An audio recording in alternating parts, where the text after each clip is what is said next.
you're back.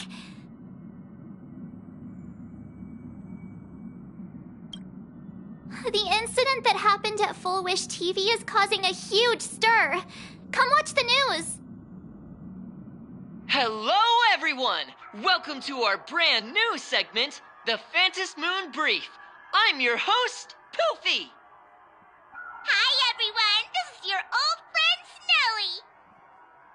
Well then, as the Phantom Moon Games reach a boiling point, and for reasons that need no explanation, we are now joining Duo Mention TV to bring you live coverage of the latest and most critical news updates. Yes, we are! And after the director of Full Wish TV and sponsor of the Research Society of Happy Smiles, Full Wish announced that she was joining the Phantom Moon Games! That terrifying tragedy of 15 years ago once again swept through the psionic game!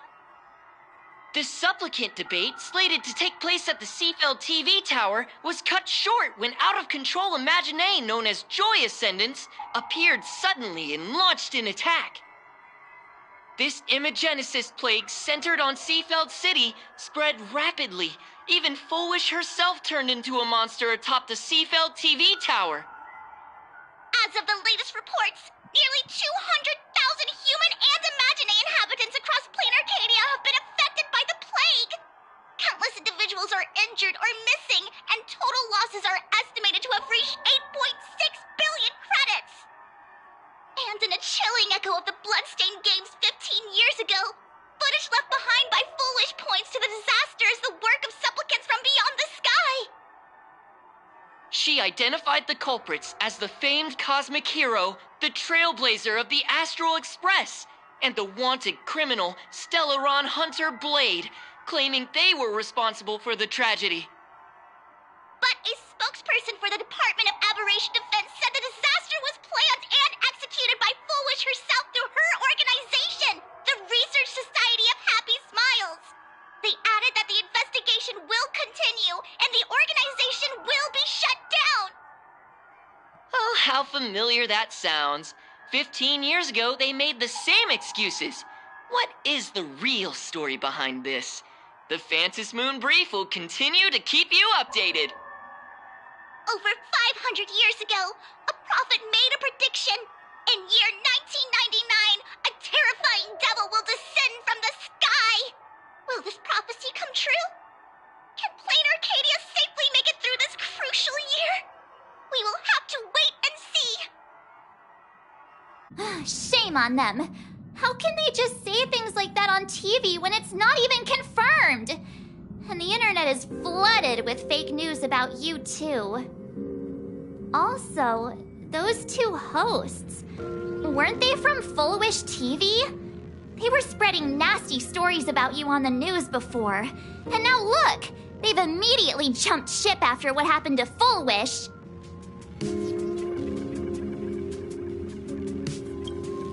I'm happy you made it back safely.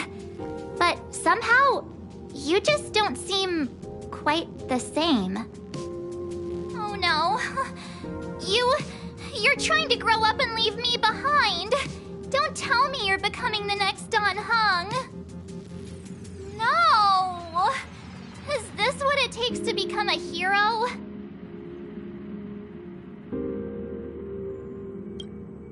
If you're all grown up and serious, we just can't click like we used to anymore. Oh, right. Tell me about what happened at the TV tower. I've heard Don Hung and Sunday's side of the story, but I haven't heard yours yet.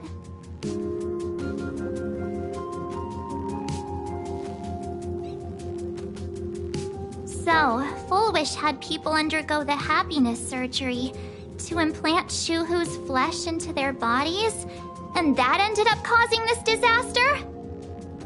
And you guys stopped the mutation from spreading, but all you managed to do was to temporarily seal Shuhu's flesh inside Blade?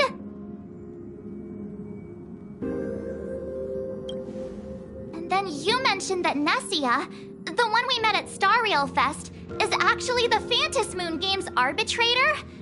No wonder she could draw a mask for you. And she also asked you to go deep into the world in Canvas to warn Who was it again?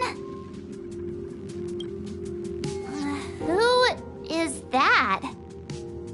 Yes, Graphia, Himiko's ancestor. She's an artist from 1,000 years ago. Himiko's ancestor? She's still alive? Wait, that's not even the most important part. Nessia asked you to warn Graphia that the Lord Ravager, Asat Pramod, is back? Oh, why does the Express have such bad luck? By this point, whenever we go on vacation, I'm always ready to deal with random problems. But running into another Lord Ravager while on vacation? This is way over the line. Lord Ravager, at Venesia's request, Shuhu's flesh and Blade's body, and the unfinished Phantasmoon games. Suddenly, there are so many things to deal with. It feels like we're juggling a bunch of eggs all at once. One slip, and it's all gonna go splat. Are you okay?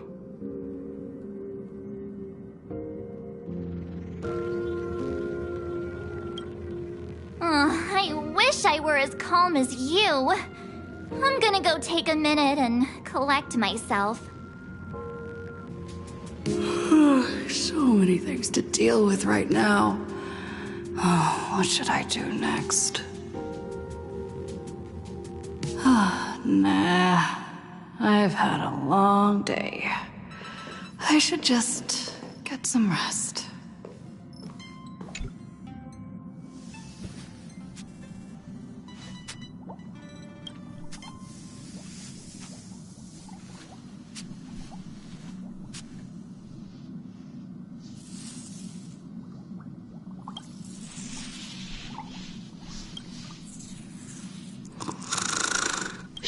Welt, she's tired. Let her sleep.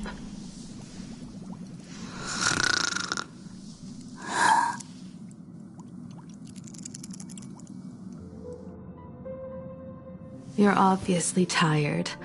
I never thought this vacation would become the prelude to yet another major war.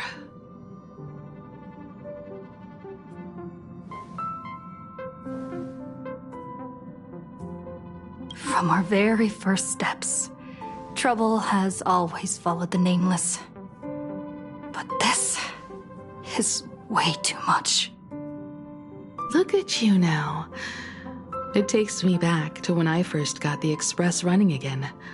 Aside from Pom-Pom, I was the only crew member on board, constantly stretched thin and feeling out of my depth. All I could do was note every problem in the navigation log, one by one. A world's coordinates that needed an update. A glitch in the Express's warp system. The notes were as dense as the coordinates on the astral charts, leaving me completely overwhelmed. Back then, I never imagined the Astral Express would one day have to face a Lord Ravager. But strangely, now that the time has come again, I'm not panicking at all. Come to think of it, it's because of you. Because of all of you. Along the way, we have defeated 2 Lord Ravagers. The Nameless who guided me before I set out once told me, "Keep moving forward, and the obstacles that once felt impossible to conquer will soon be behind you. And along the way, you'll find companions who are just like you." I've seen you grow through the Phantasmoon games, becoming someone others can trust and lean on. And I heard the declaration you made atop the tower. I'm truly proud of you. That's why I want to share a story from the past with you. A promise from 15 years ago.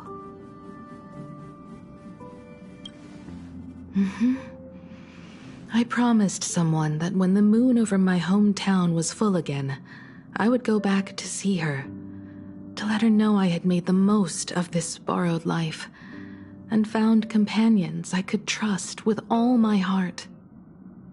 I want to share this story with you all. The story of how my journey began.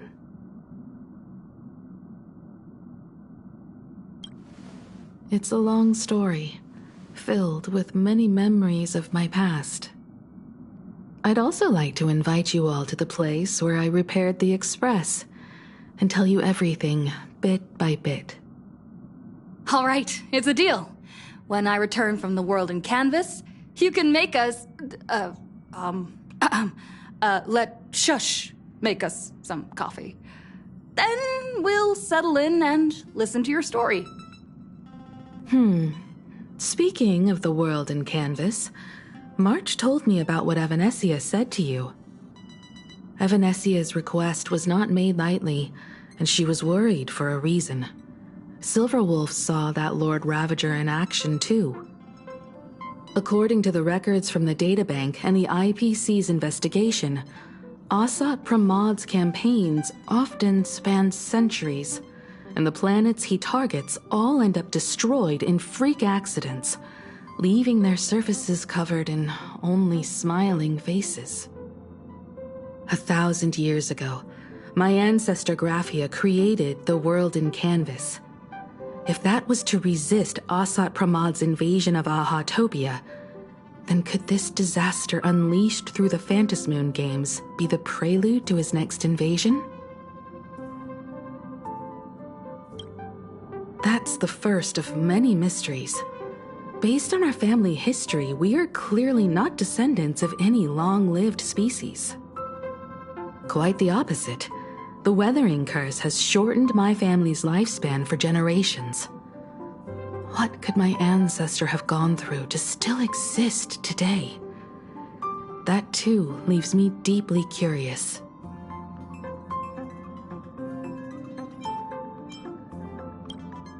There are far too many legends about her. It's hard to tell what's true and what's not. Only two things are beyond doubt. First, during the Cinderth Age, she created countless Imaginae and sent them into battle against the demon legions from beyond. Second, near the end of one of the Phantasmoon games, she created the world in canvas to shelter inside it what was left of civilization and life.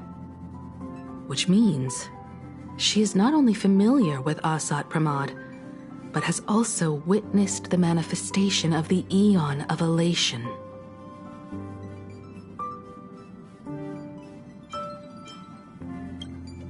Nobody knows just how big the plane Graphia created actually is.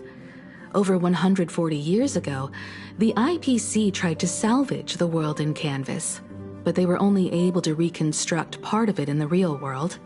That portion became what we know as Plain Arcadia.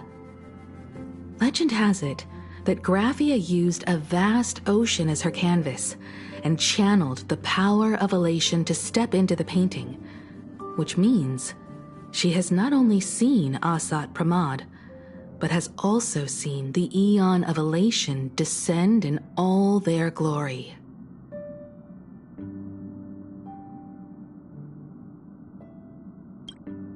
Good question.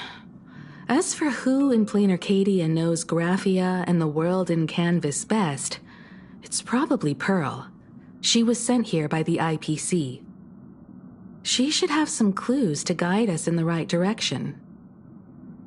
By the way, General Yao Guang is here. She says she wants to talk to you in private. I'm not sure if she comes with good news or bad news. She brought a little gift from the Cienjo, though. Mung bean soda. Go talk to General Yao Guang, then. Don't keep her waiting. After that, come to the party car and fill us in on your next move.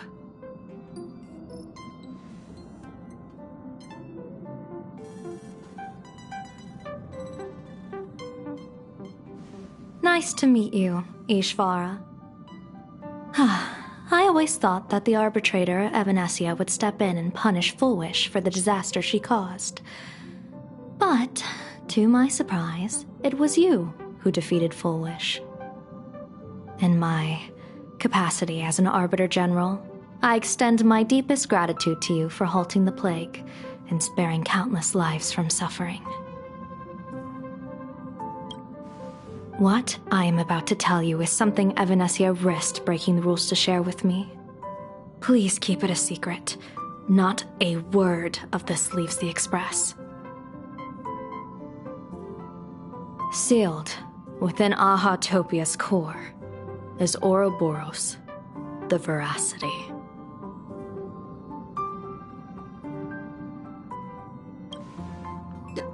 You mean the Leviathan that can swallow whole planets? That Ouroboros the Veracity? Looks like you know a thing or two about Ouroboros. I've seen that terrifying thing in Herta's simulated universe. Rumor has it, they were last seen during the era of the Swarm disaster. They were hardly there to aid the Swarm, but rather to attend a cosmic-level feast, in which the Swarm served merely as appetizers, and the planets they passed were devoured as the main course. No one expected them to be here of all places, sealed away on this very planet, after vanishing for years.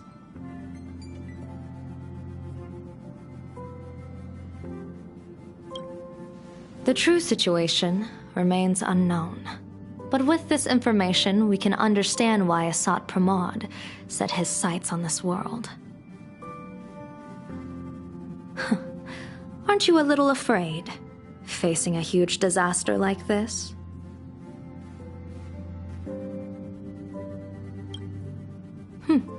That's impressive, Ishvara. No wonder you survived the calamity of Iron Tomb. Fortune follows when fate hits its lowest ebb. Every crisis comes with an opportunity. Now that we know a force capable of devouring stars is deep in slumber at this planet's core, perhaps we could make it devour the problem inside Blade's body. It might just be a risky path worth taking. Blade has agreed to my proposal and will venture into the world in canvas to seek out the Veracity. From what I've heard, you are going there as well. I cast a divination, and the hexagram shifted between the marsh and fire trigrams, yielding the judgment. Heaven and earth are separate and apart, but the work which they do is the same. In other words, though your paths may differ, they are destined to intersect.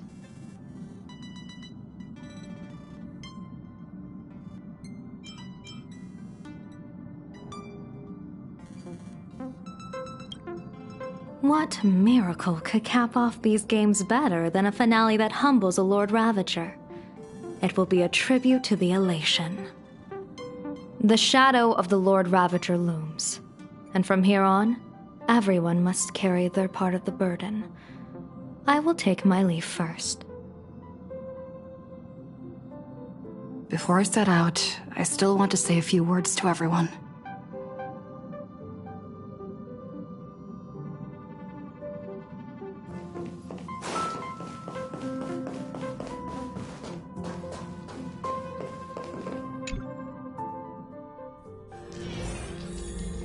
What are they all up to over there?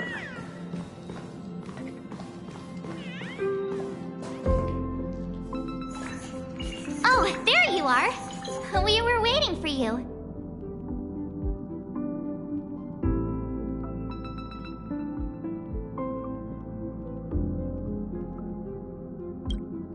We're here to celebrate the Astral Express making it through another trial, of course. Pom-Pom's heard all about your latest adventure. It's a modest celebration, but a meaningful one. You stopped Full Wish's scheme, and that is no small achievement. Regardless of what the people of Plain Arcadia or the media may say, we raise a glass to you. Exactly. You knocked out the mastermind behind all those creepy whatever their name is. I didn't get to see it myself, but Don Hung described it for me. You killed it! Your victory gave Blade a chance to free himself from Shuhu's flesh. Thank you. With a Lord Ravager looming on the horizon, everyone will soon be heading off on their own missions. Before that, it felt right to have a small gathering like this. Now, let's make a toast. Here's to everyone who fights to protect this Arcadia. And here's to all of us. The Lord Ravager can throw whatever he wants at us, but I know the Astral Express will keep streaking across the stars.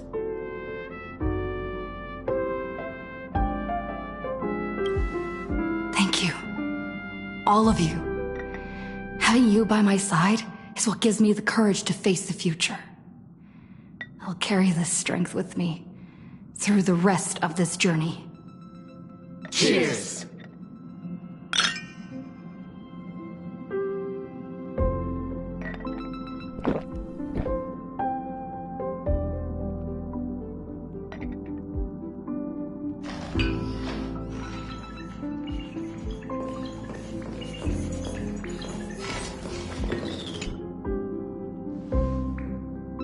There you are. March and I were talking about you. Yeah, of course. When did Dan Heng start expressing his feelings like this? I guess pigs really do fly. This trip to Plain Arcadia is the first time we weren't necessarily working together toward a common goal. You dove into the Vantis Moon games. I crossed paths with that relentless old friend and foe again. As for March, well, she spent her time wandering and eating. Her perfect little vacation. Wait, hold up. How come all I get is wandering and eating? I grabbed plenty of comics as well. I call it cultural exploration. With a little extra time for me to recharge, of course. Right? Now that we're having this little break, it hit me that I might have neglected you and March. Yeah, we are actually more concerned about your condition, Dan Heng. Blade has accepted General Yao Guang's proposal. Perhaps he has finally moved on from past grudges and that abundance curse, and is now ready to do something for himself. It's going to be a path fraught with danger, so I had hoped to accompany him for a bit longer, but he refused. From now on, I will turn my attention to this world.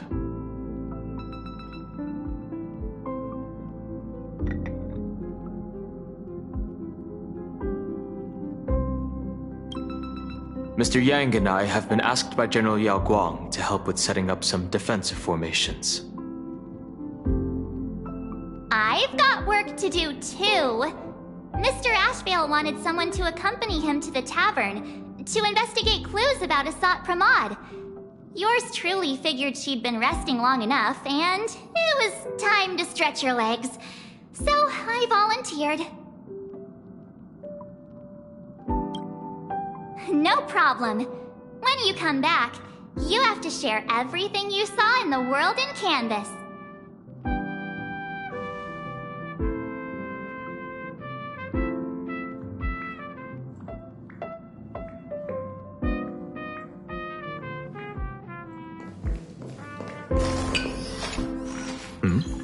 Did you need something? I need a break. I felt worn out ever since coming back from Seafeld TV Tower. Right now, it feels like I'm back in Oak Manor's banquet hall. At those parties, no matter how tired I was, I'd have to clutch my glass and smile, keeping myself calm. Mr. Yang insisted I should get a full day of sleep, but I didn't want to miss the chance to toast with you all. I should thank you for letting me embark on this journey.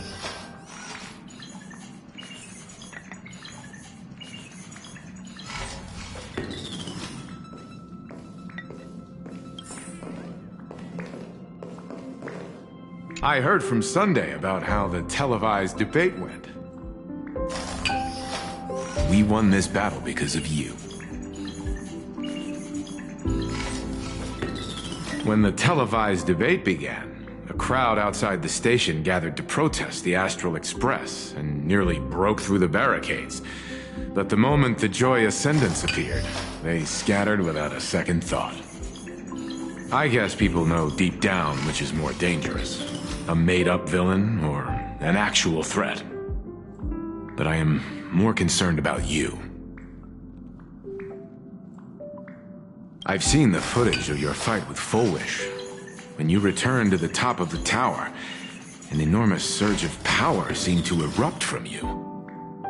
It reminded me a lot of when I saved you at Herta Space Station. Did you tap into the power of the Stellaron? The Stellaron can be awakened by a wish, but its immense power always has a way of warping reality. As the wave of wish power surged toward you, it brought hope and blessings, but also dark intentions and malice. What might it do to the Stellaron? We have no idea. Be careful with this power you have, no matter how tempting it may seem.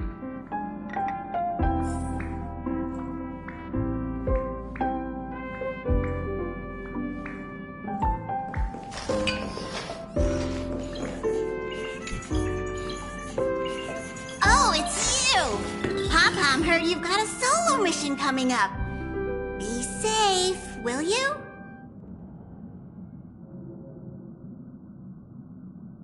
Sadly, Pom-Pom can't remember most of what happened right after the Express crashed onto this world. Pom-Pom's memory of those years is like a fogged-up Express window. No matter how hard Pom-Pom tries, Pom-Pom just can't wipe it clean. But it's okay. After passenger Himiko repaired the Express, Pom-Pom got to share a one-of-a-kind journey with all of you.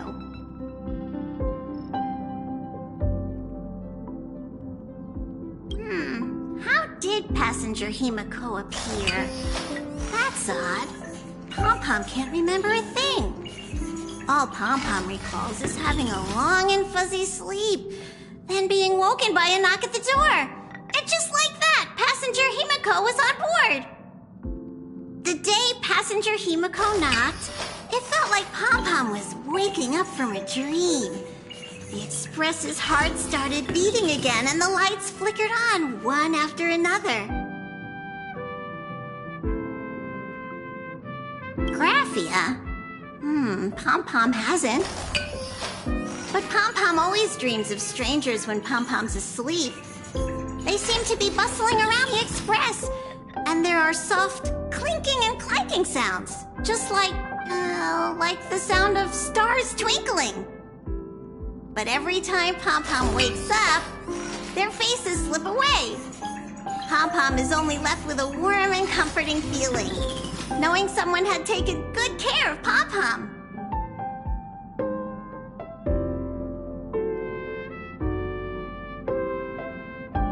Safe trip! Pom-Pom will take good care of the Express while you're away.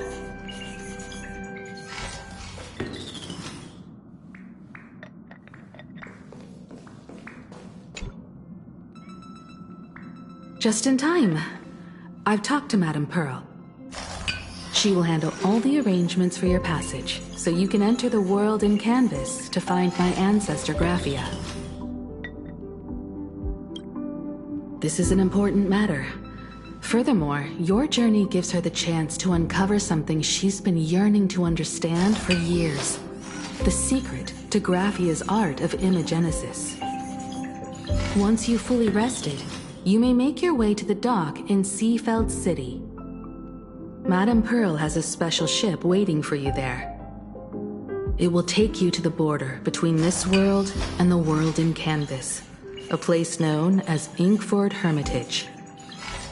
That's your final stop before entering the world in canvas, a place to gather your supplies and rest up before you set out on the journey ahead. I know you'll have to go alone this time, but I don't think it'll be dangerous. After all, that realm was created by Graphia, my ancestor. The thought of it makes me feel calm, in a strange but comforting way. If you get to meet her, please give her my regards. I am indeed quite curious. I'd love to see this ancestor of mine for myself, and hear her story in her own words. But someone must stay here and keep watch. Madame Pearl wishes to confer with me and General Yao Guang about our next steps in dealing with Asat Pramod. So I'll be entrusting this mission into the world in canvas to you. Go ahead. Set out once you've rested up. I'll be here with Welt and the others, awaiting good news from you.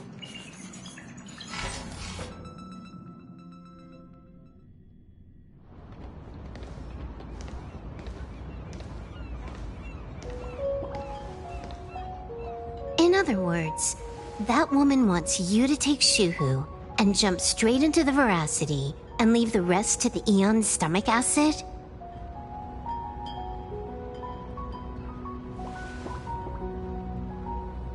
And this is between me and him, right? Why are you tagging along? Relax. I'll say my goodbyes and be gone. A dignified funeral, If you ask me, this ending is indeed grand enough. I don't care about any of that. There's only one thing I care about. Does he have to die? Here's a piece of advice, little cub. Whether he lives or dies is his choice. That's the one thing you don't get to decide for him.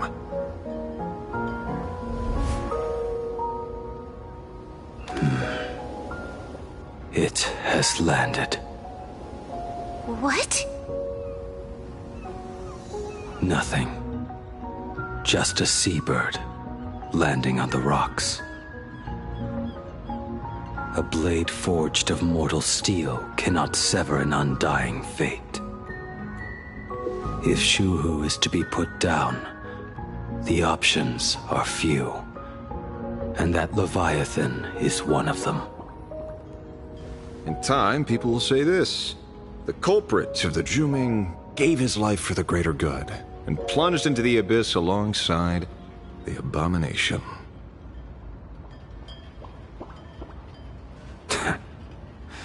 I'm not as noble as you make it sound.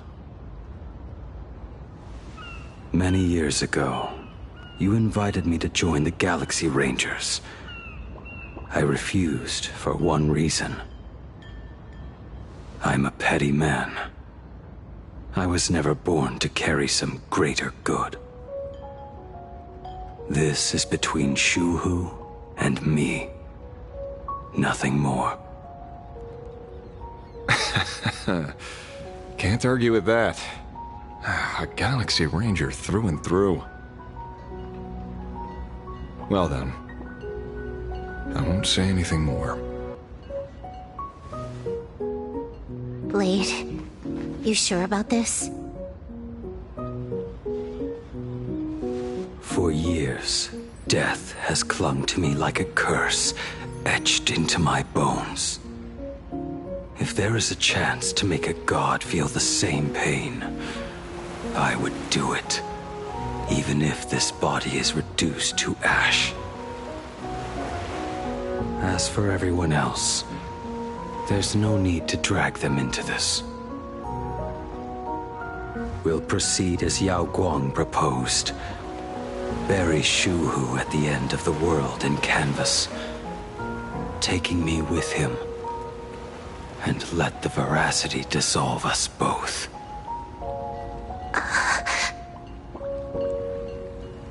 Take care.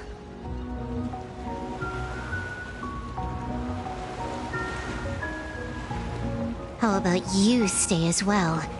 You might as well see it through to the end with us. Plain Arcadia has bigger problems that need my attention. Your instincts were right.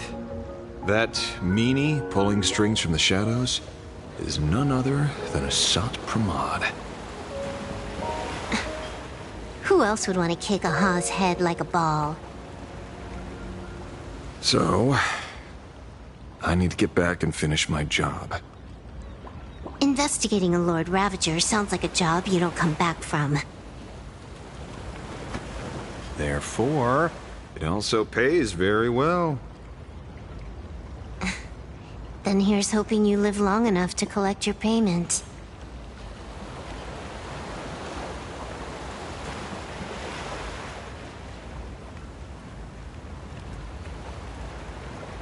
Huh.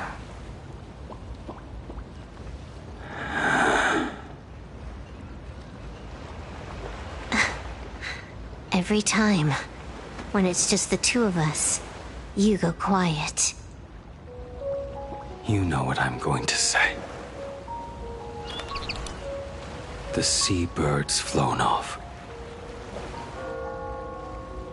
It's time for us to go too.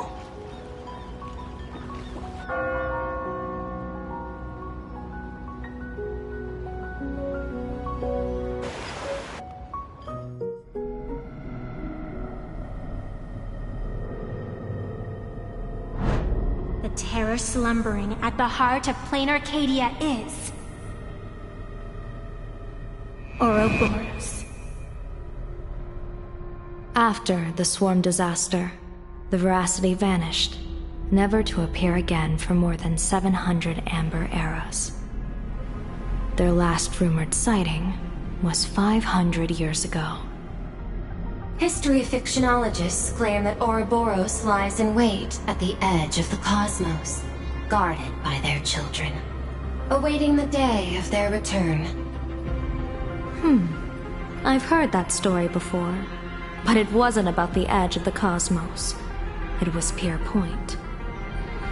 They say that the preservation is nothing more than a facade, and the IPC is, in truth, a cult devoted to the Veracity. Organic life has quite the imagination. They've said other things, too. That Louis Fleming seeks to ascend as the Eon of Wealth. That the Council of Mundanites are mere hounds of Dr. Primitive. That the Marketing Development Department colludes with the destruction, turning a blind eye to the spread of Stellarons. Such rumors are endless.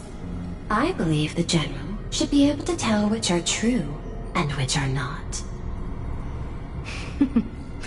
I've never heard the last one, so let's assume it's the only one that's true.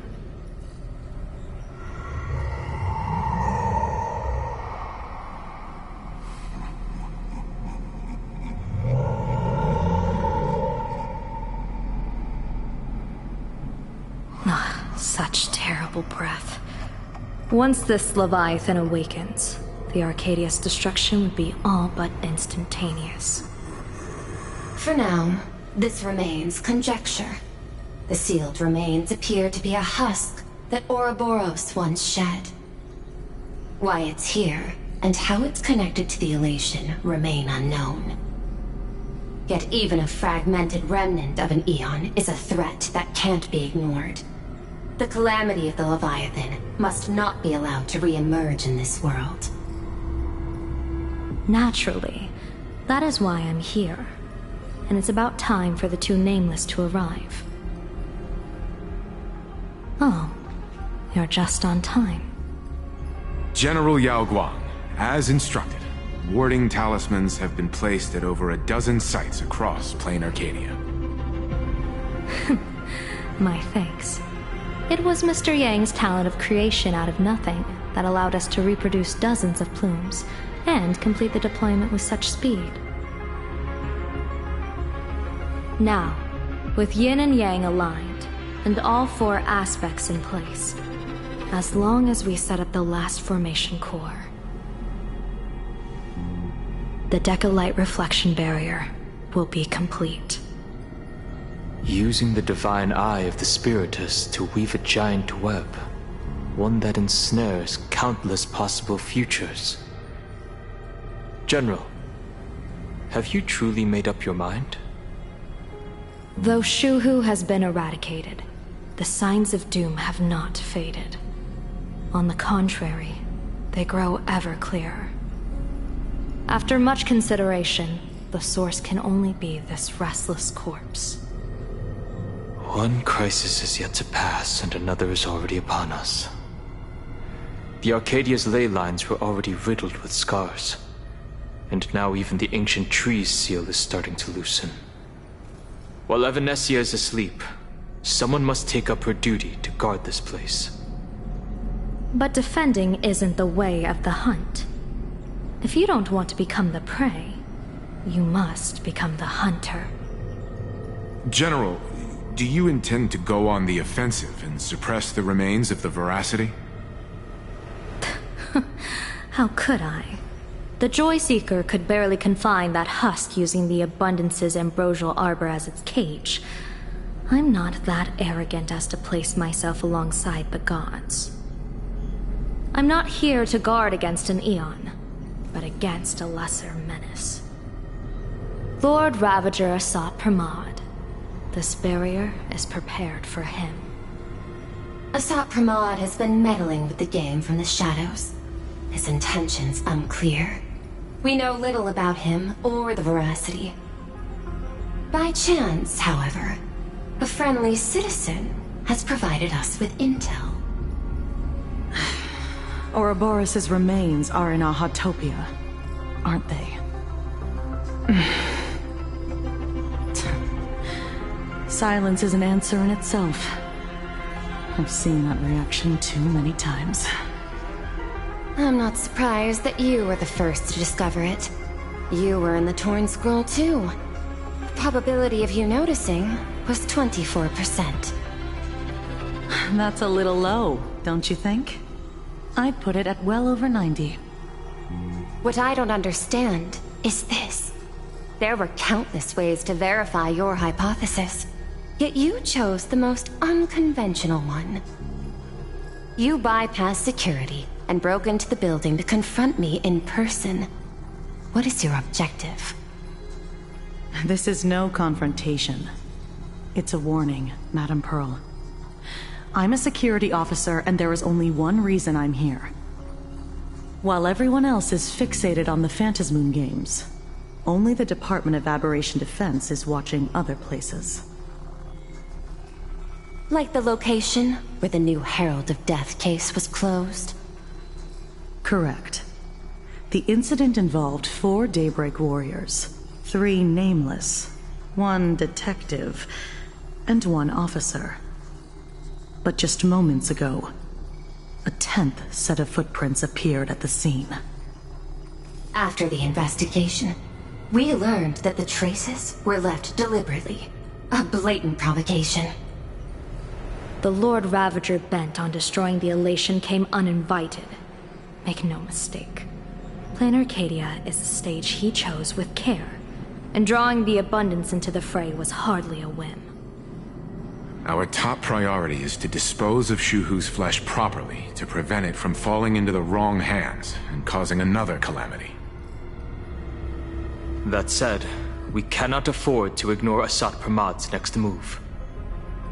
This giant web is prepared for that very purpose.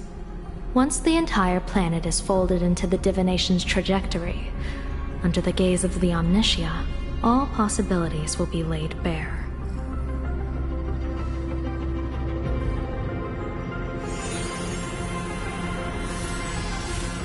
When that time comes, he won't wish to leave any footprints behind.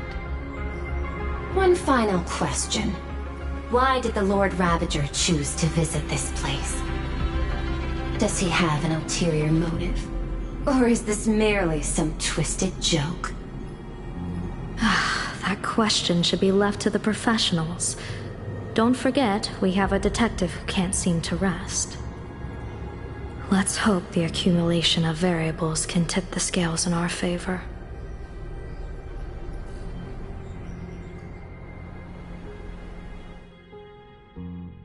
And so the people set out, and the gondola, bound for distant lands, set sail. At the end of the world, the elation once again declared war upon the Veracity. Hey, frail little humans! Ouroboros split their mouth wide open. Whoever can fill my whole mouth with but a single thing shall receive a reward, my tongue. The fool known as the Shepherd captured a comet, but it wasn't even enough to fill the gap between the Veracity's teeth. The bartender Braji opened the wine cellar, yet they only grew drowsy, drifting off to sleep. And en route, he crept up to the Veracity's ear and told them a corny joke. The Veracity pondered it for 10 amber eras, then burst into laughter at their own amusement.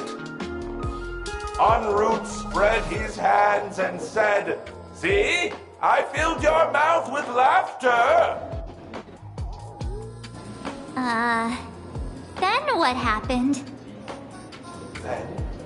Then the Veracity said, "Are you kidding me?" And with that, they opened their gaping maw and tore en route to pieces. What kind of nonsense is that? Those are the facts, my inquisitive auditor. If you want to hear more stories, you're welcome to discuss with your classmates.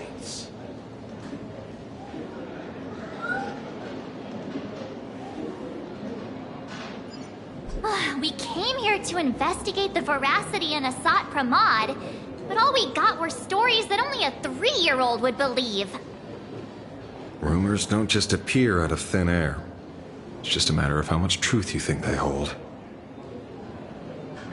At least 90% of that was made up. Sometimes that last 10% is all you need.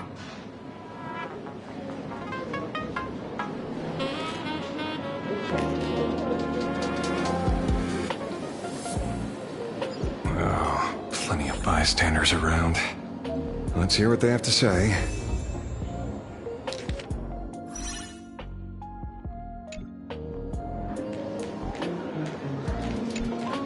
They say a dull pen beats a sharp memory.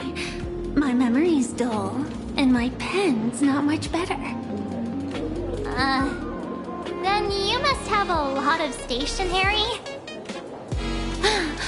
A kindred spirit.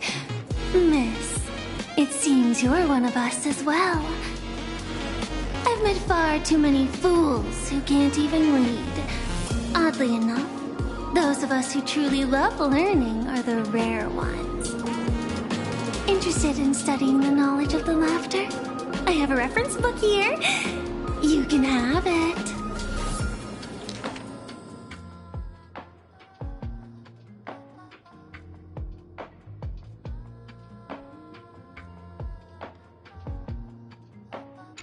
This feels completely made up. But, thanks anyway. Oh, please. Thank the seniors.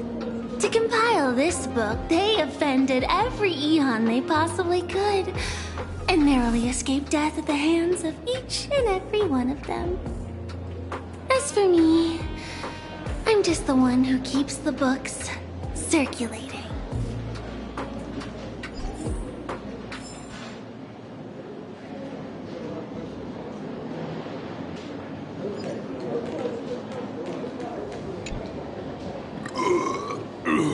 You two asking about the Veracity? You thinking about walking that path? Walk the path of Veracity? Do I need to eat everything in sight? You got it! Kids always dream big. Some are bulldozers, some are monsters, and I am Ouroboros. And the man. Can you talk normal? Stop gulping for air. I swore to become a veracity path strider. I eat everything. Tasty, nasty, anything I could chew. Finally, I'll pinch my nose and swallow Lou's mouth, and they looked at me. Ouroboros? Nah. Very regrettable. Enough already. I'm telling you, it was all bluffing. The fools didn't lose. En route and Dorothy, the veracity wasn't looking, roll up their skin like a crepe, snatch it up and poke it. Then poof, they were gone. Even Comic-Con Collective don't got a veracity card. I already filed a formal complaint with the organizers. You should be putting this much effort into your studies! Hey, friends! How was your first day of school? Sparksy's here to pick you up after class.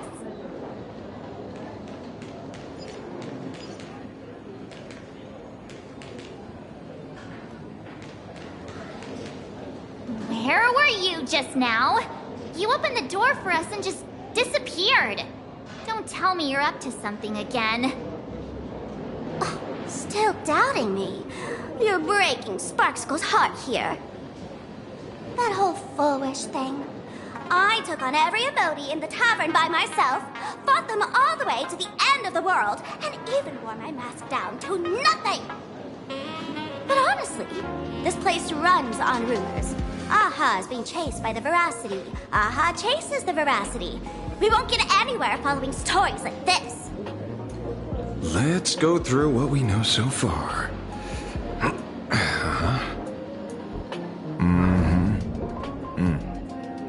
Ooh.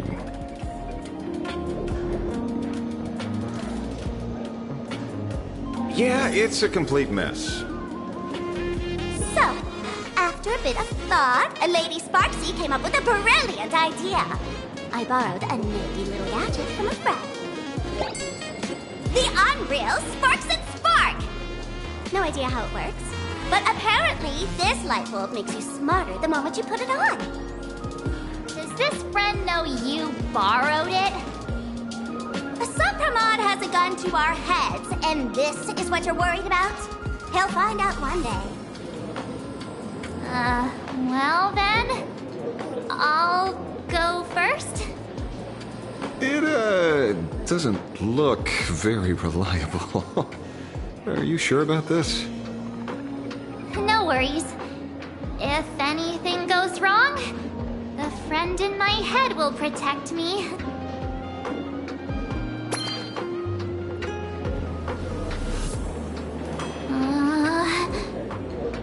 Doesn't seem to have any effect. No, it's working perfectly. I get it now. All of it. No need to dance around. Our enemy is a Lord Ravager. There's only one question we need answered. How does Asat Pramod plan to destroy Elation? Correction. The effect is very obvious. Judging by Nanook's habit of picking Lord Ravagers, I wouldn't be surprised if Asat Pramod was once a masked fool, and therefore knows Aha's weakness.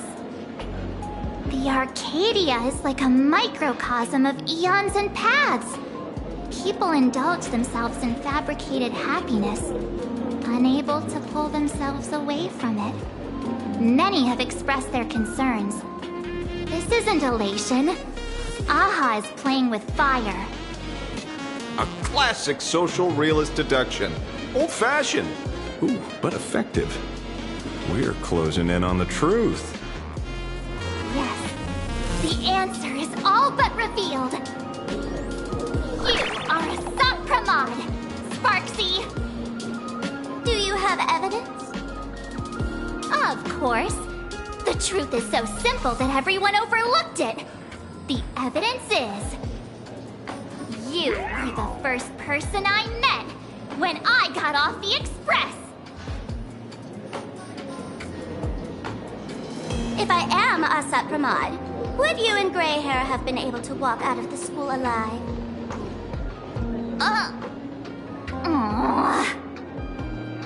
Yeah, fair point. Just take that thing off already. That's weird. I thought I was on the right track. Let me give you a lesson. Deduction isn't about people skills. It's about smart tricks and flawless logic.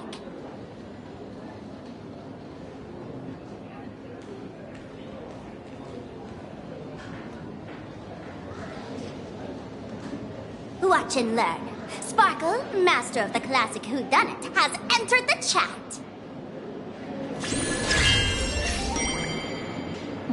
You changed your clothes just for this?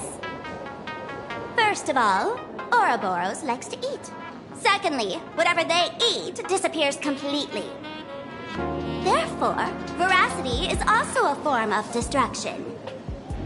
This is the classic mystery of one culprit, two identities. The one trying to kill Elation is...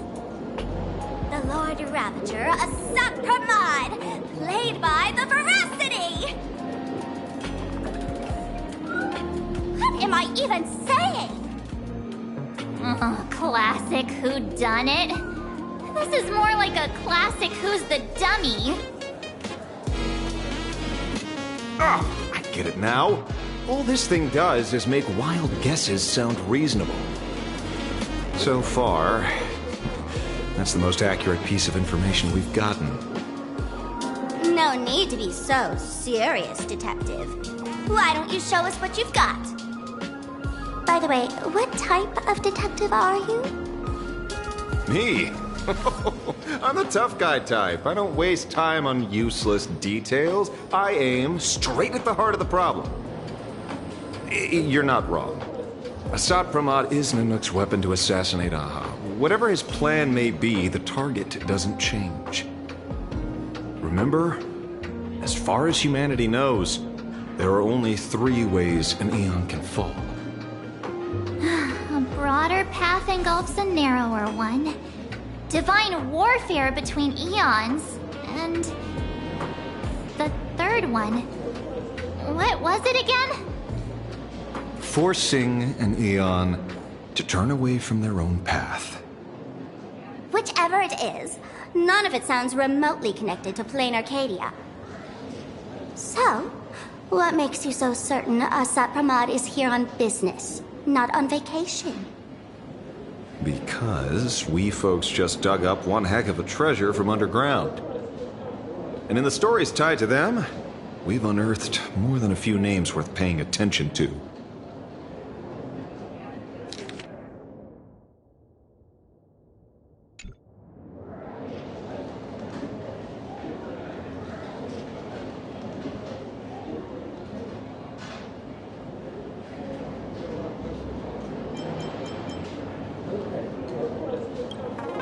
Right.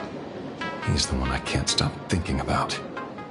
The stories change every time, but they all circle back to the same logic.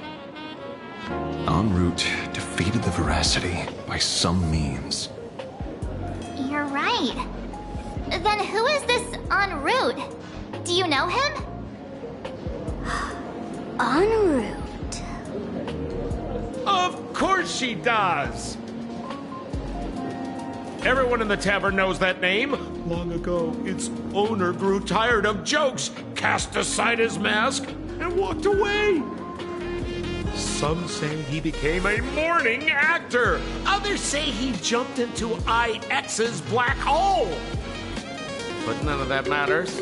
What truly matters is that you have my unreal Sparks and Spark. I knew it. Give it back, give it back! That's a big order my client wants immediately. What do you mean, give it back? It just wandered off, and I happened to find it on the way, so I brought it home. You want it? Here, take it now. Absolutely not. Wait, right now? This doesn't sound like you at all. No. If it's a no, it's a no. Guess I'll keep it. Bye-bye.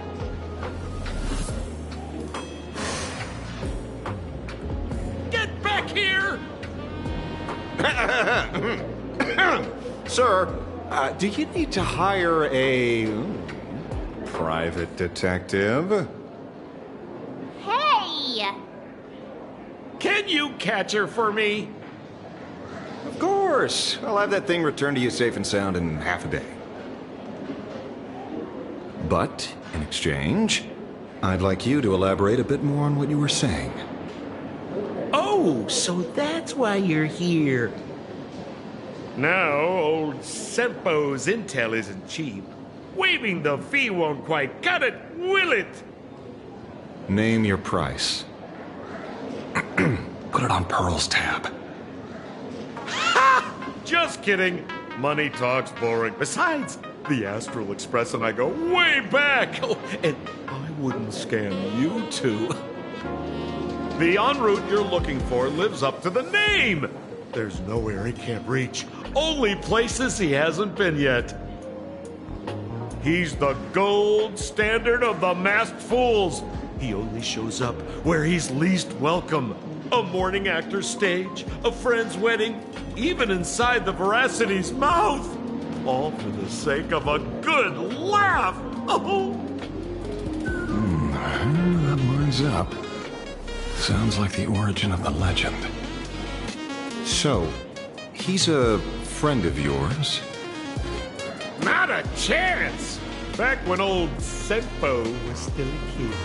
En route was already a name in the history books. He left the tavern during the Second Prosperity. Saying after hearing 30 trillion jokes, he never laughed again. Before he left, en route said one thing that, at the time, no one cared about. Elation has been dead for a long time. Where did he go after he left the tavern? The tavern has 10,000 mouths, all telling different stories. All I know is this. He said he was headed for the true world's end, and then he vanished without a trace. How do you know all this? Oh, I've been around long enough to have my own channels. Just trust old Sempo. And about catching Sparksy? Leave it to me. I keep my word.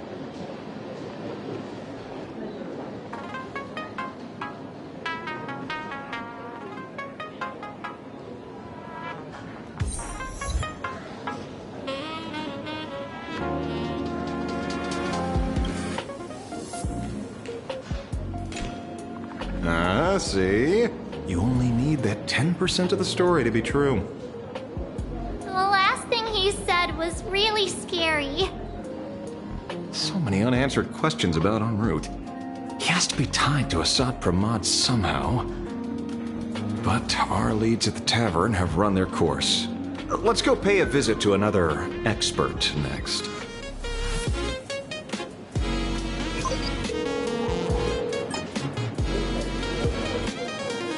No. Speak of the devil. Only a Cianjo general could have arranged something like this, I suppose.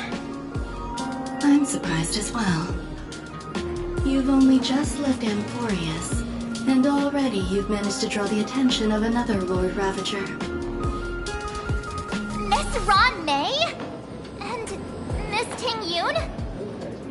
We're here by General Yao Guang's request.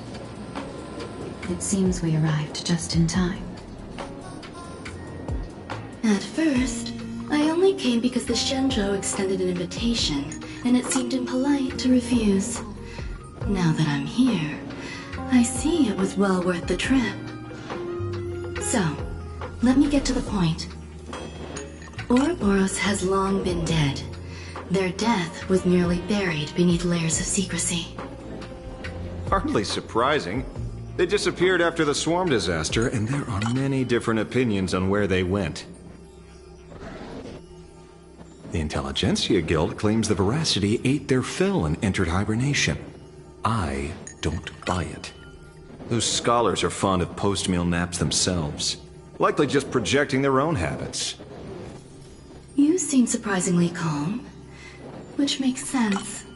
After all, the shadow in your right hand is evidence as well.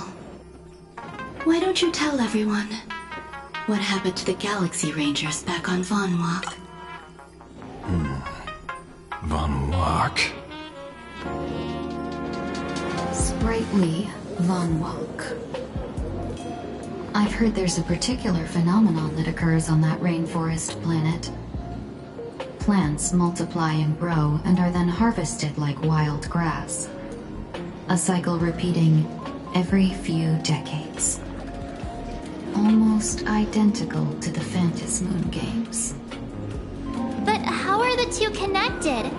When you hear plants and growth, shouldn't that make you think of abundance? Huh. Wait. It seems you figured it out. By coincidence, abundance is another thing the two worlds have in common.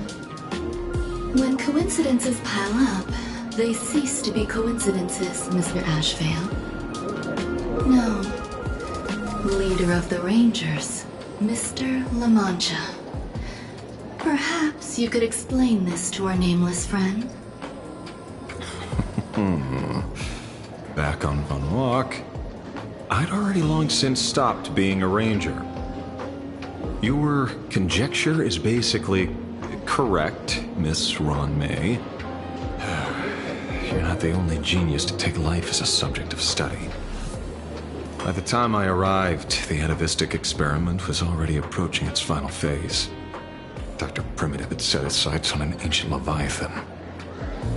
Beneath Von Walk's surface, there also lay the remains of the Veracity. You stopped him. The Rangers stopped him. Back then, Mr. M was still human. Now, deep beneath Ahatopia, another corpse of the Leviathan lies buried. If I'm not mistaken, there are countless other worlds carrying out the same ritual. Aha sealed Ouroboros' body among the stars, suppressed it with abundance, siphoned the power of the Path of Veracity, and called it a game. This is what people call the Phantasmoon games. Uh-huh. Why would they do such a thing? You may remember, the Express once delivered a Leviathan's carcass to me. That wasn't the only one in my collection. By arranging remains from different eras in sequence, I discovered something rather intriguing. At a certain moment over 1,000 Amber eras ago, just as Akivili began traveling in pursuit of their ideal, all creations of the Veracity lost the same organ. Their taste buds.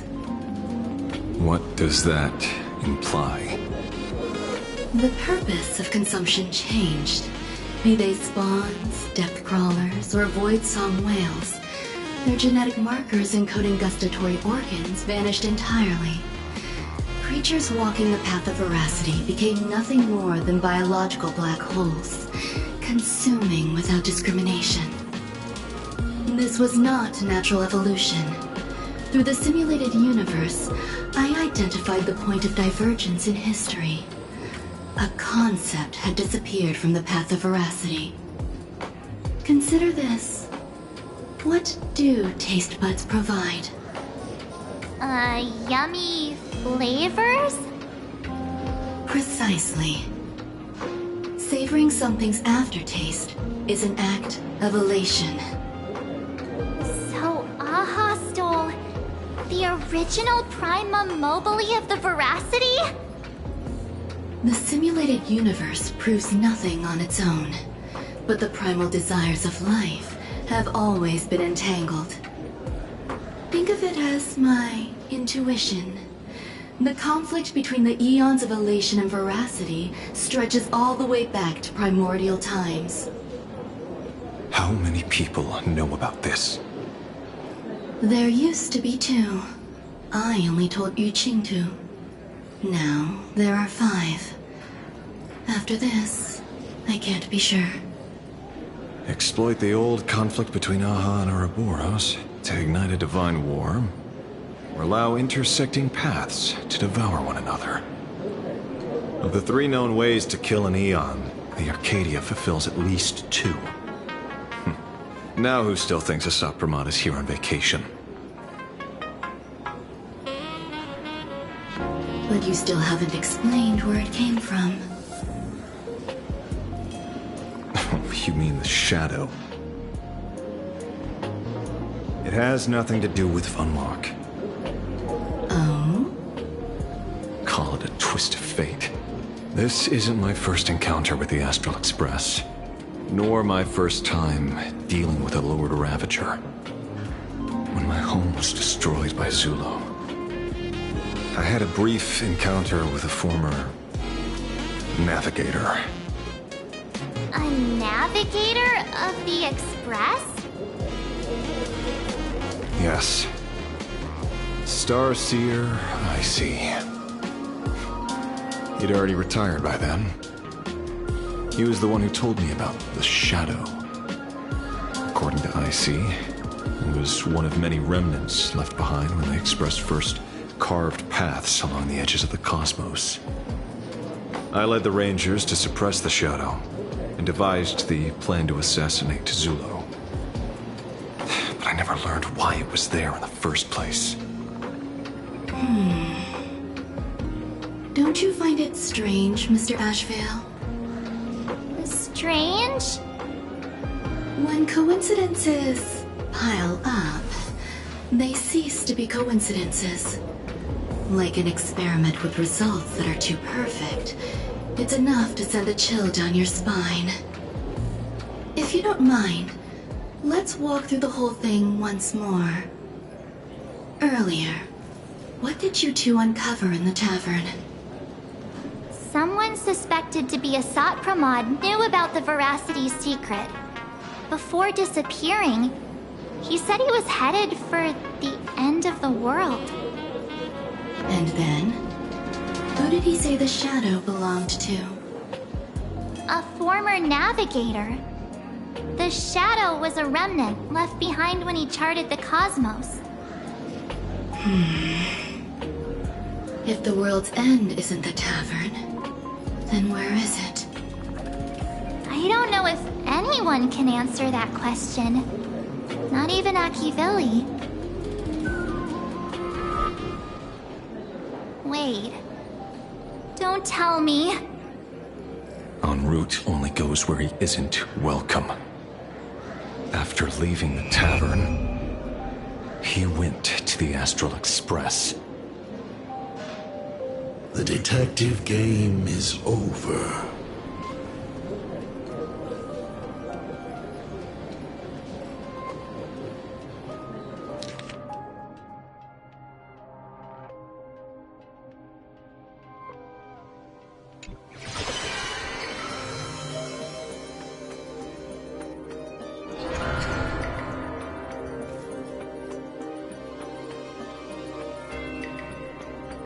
I have to say, not many people can make me change my plans. Whether in the past or present, you've always been one of them. So, it is you. You know how it is, kid. I've always enjoyed arriving uninvited.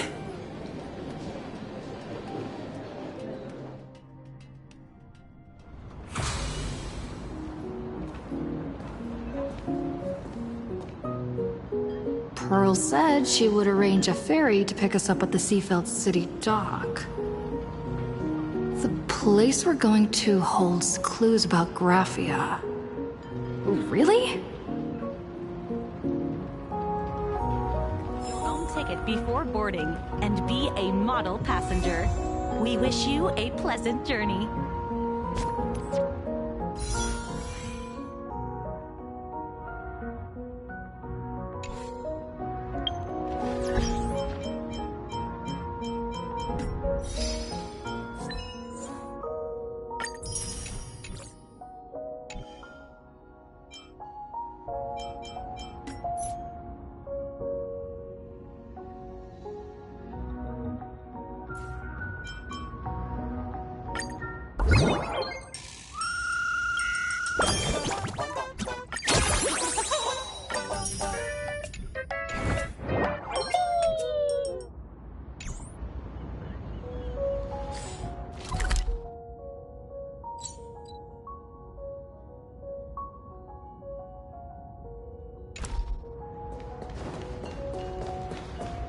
Attention passengers, welcome to the Seaside Line.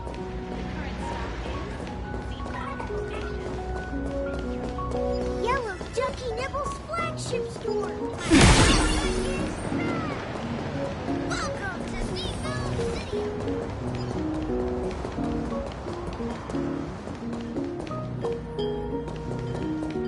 City. It is an honor to, well, shall I say, be of service to you again.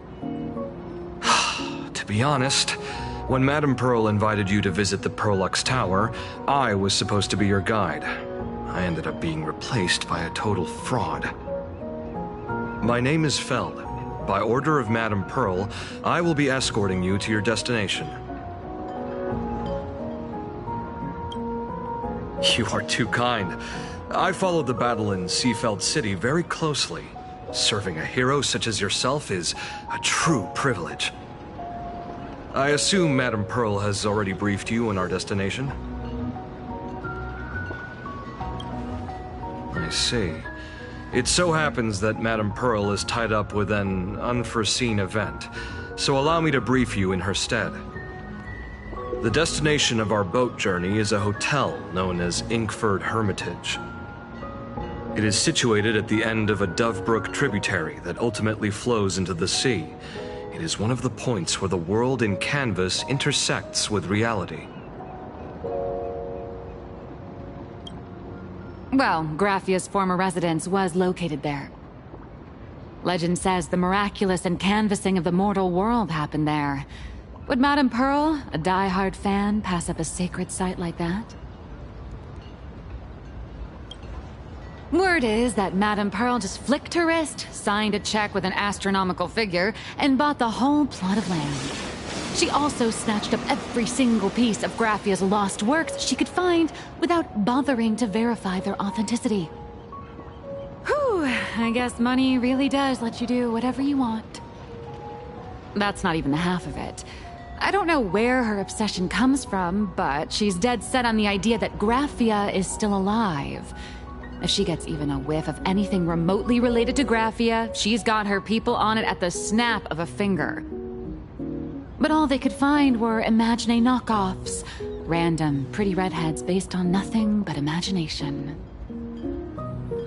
I bet her reaction went something like this. Objective. Locate the original.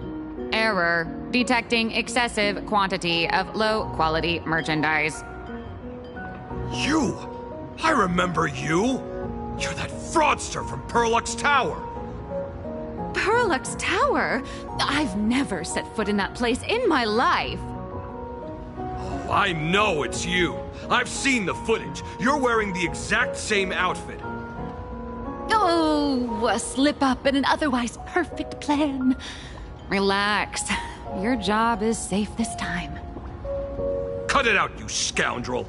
You can't talk your way out of this. Who exactly are you? This is the author of Fluffy Across the Blue, Blurry QR Colt. Huh. Is that so? My apologies. How rude of me. Miss Colt, it's an honor to finally see the face behind the work. Please pardon my yelling. I didn't know. No worries, no worries. Well, yes. Would you believe it if I said I was going on vacation? Miss Blurry QR Colt, let's be clear. You are being transported under escort. Your current credit balance is in the negative. Madame Pearl has offered you a lifeline by asking you to complete the next volume of the Fluffy.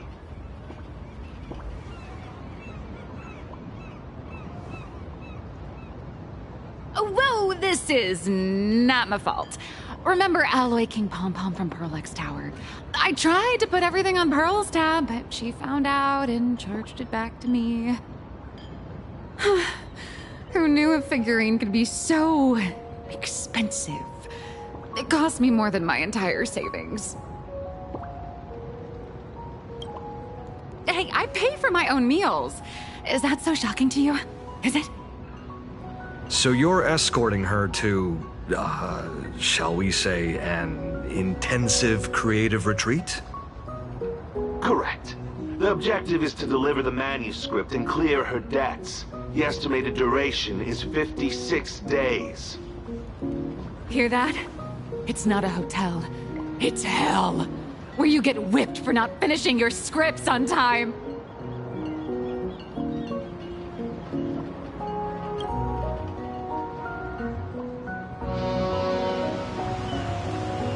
The boat has arrived. When you're ready, let's begin our journey to Ingford Hermitage. Please, mind your step as you board.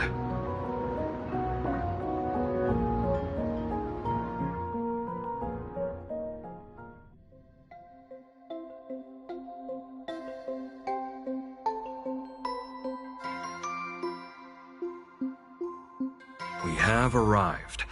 This is the snowy shore of the canvas world, Ingford Hermitage. Oh. Are those Wispae floating on the water?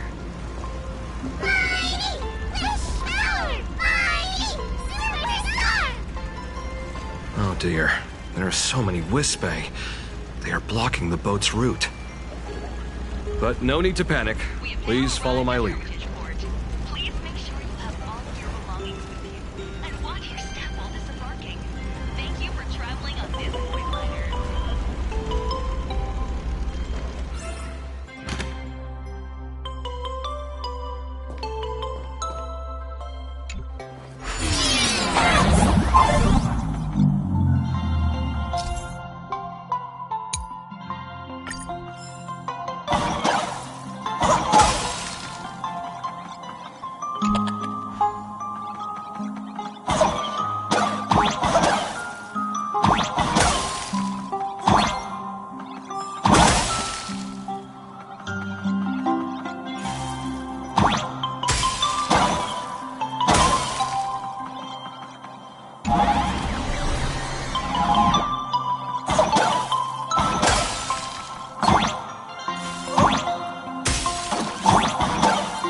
Safe docking. For a second, I thought we were going to hit an iceberg or something.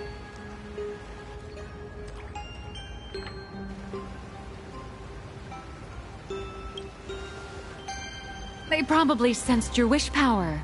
You are the Phantas Moon Games superstar, no? Look! One's trying to hitch a ride on you.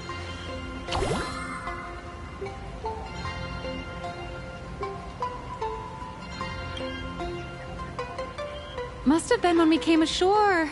Oh, what a devoted fan.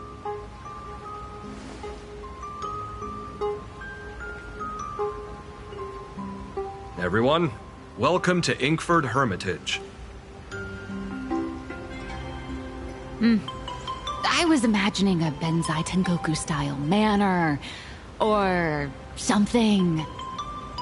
So you demolished your idol's old residence, and replaced it with a luxury hotel. Of course not. Benzai Tengoku vanished more than 1,000 years ago. The original structure is long lost to time.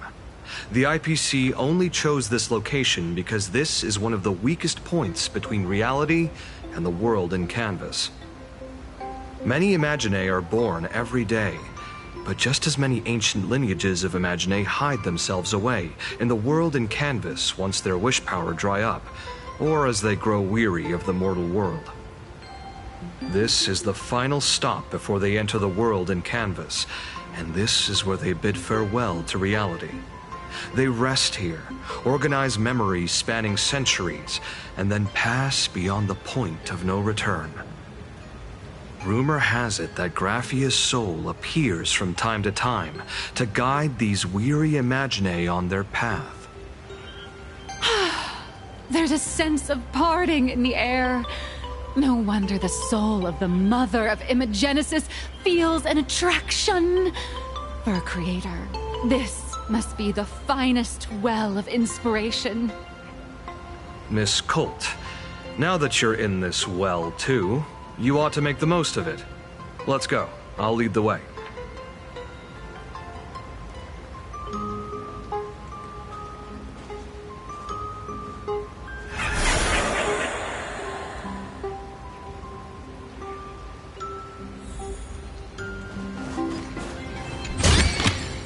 I want to make something with it. But what to make?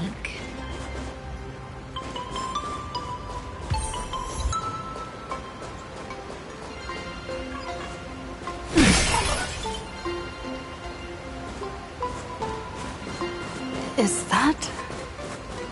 No. Make sure you keep it safe.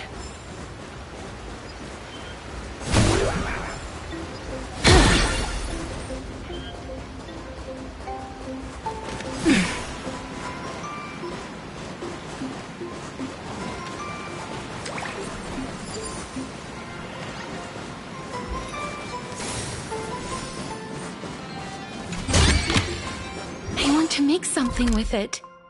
But what to make?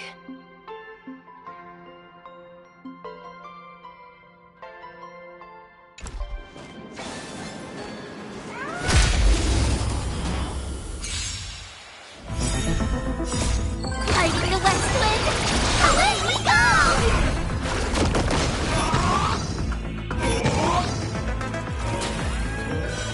Show me the way!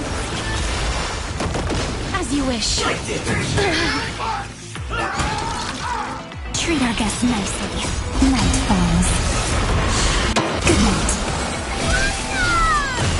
Till we meet again. Embrace a new life.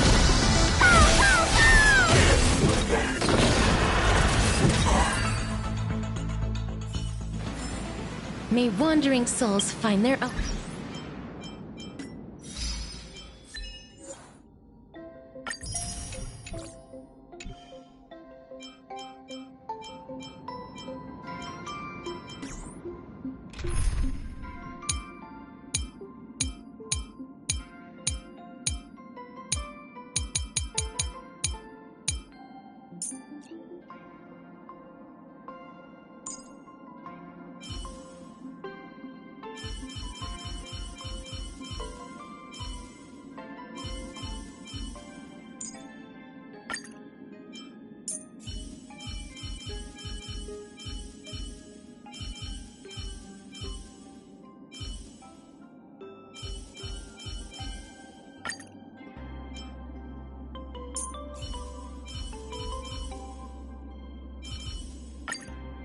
laugh. You wouldn't make it past stage 2 either. But a pro gamer definitely could.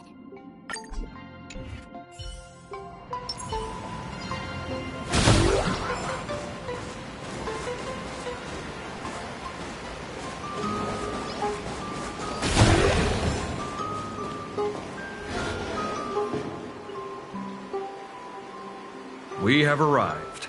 The hotel staff will take over from here. I'll take my leave.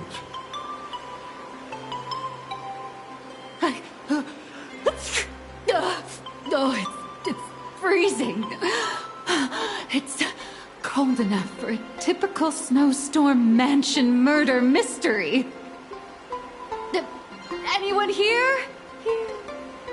Hello? Hello? Honored guests, my apologies for the late welcome.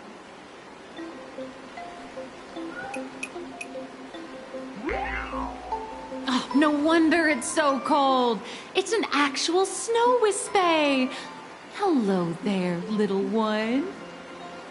I am the lobby manager, Casper. You have a very high body temperature. Please, try not to overheat the room. Allow me to introduce myself. I am the popular comic artist, Blurry... the former comic artist, Miss Nyalux. Oh, my true name is gone, just like that. Oh wait, did you say former? The big shots upstairs gave me a heads up. You are now an asset of Perlux Corp. You'll be staying here until you finish your next volume. Every guest in this hotel is an Imaginé with quite a history. That Arcadian over there? That's a former superhero. Which one? Never heard of him. That one over there is one of the oldest strangelings. They're a former Kappa. These days, they work as the hot springs manager. A Kappa? Didn't that lineage of Imaginé go extinct when the IPC first arrived? There are still a few survivors that slipped through the net. As for Casper myself, I am a former frost giant.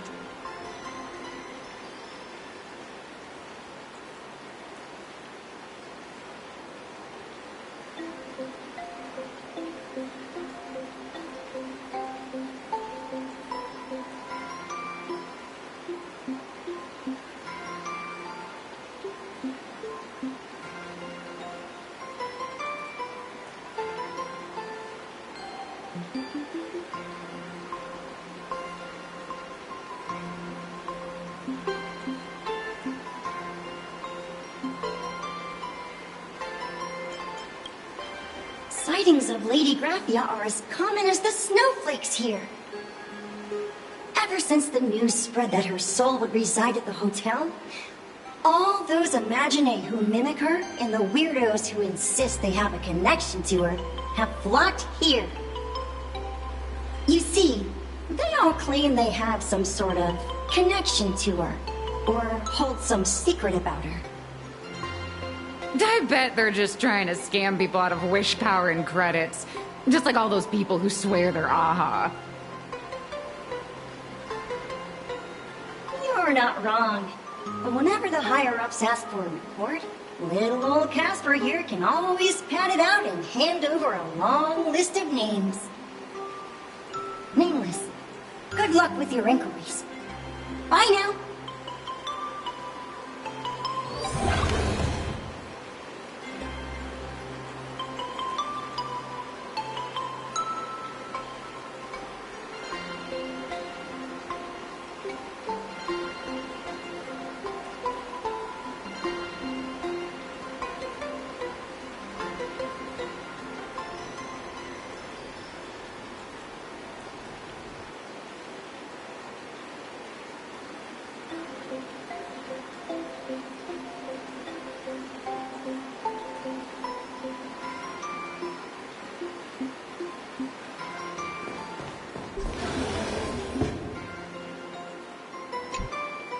So, you're here looking for Graphia's whereabouts on behalf of that Intellitron executive. I think it's unlikely that the mother of Imogenesis will see her.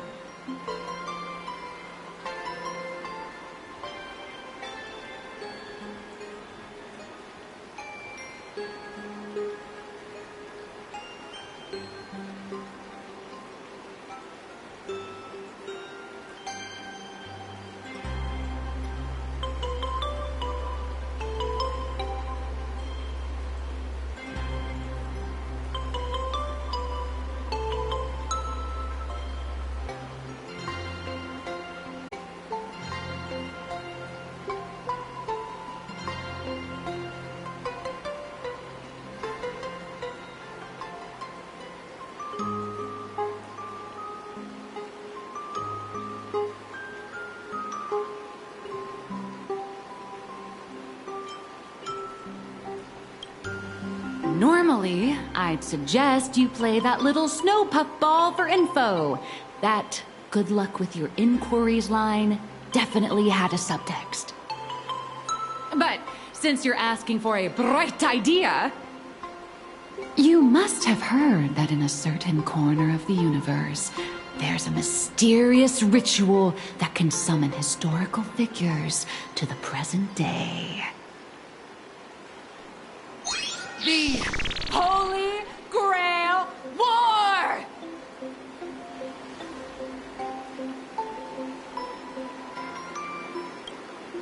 Oh, right! That was your big adventure in Penacony. Oh, how nice. I hope Plain Arcadia holds one too. Then I don't need to explain the method. First, we need a catalyst. Do you have Graphia's brush or palette? Doesn't look like it. No matter, Miss Colt has got you covered. We use ley line resonance. This hotel is built on Graphia's former home.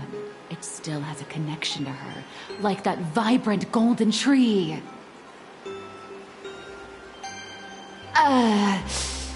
Wait, you aren't actually falling for this, are you?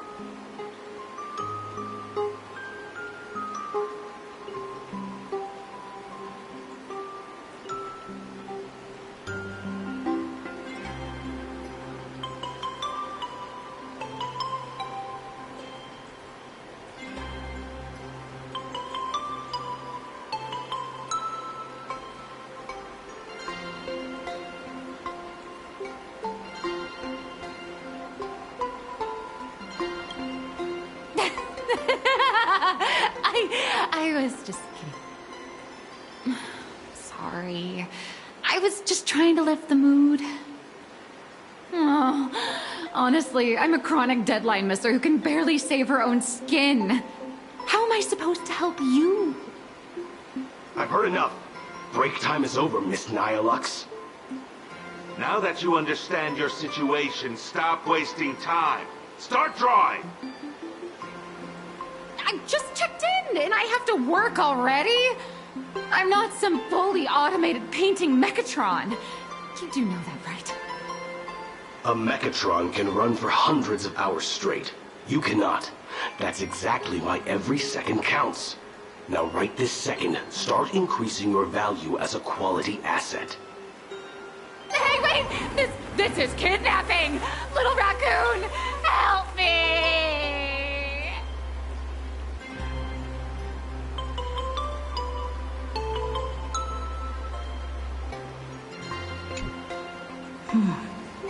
Nihilux has a point. If that Casper guy is a survivor from the Sindarth Age, maybe he really does know something. Anyway, I'll start by asking around here.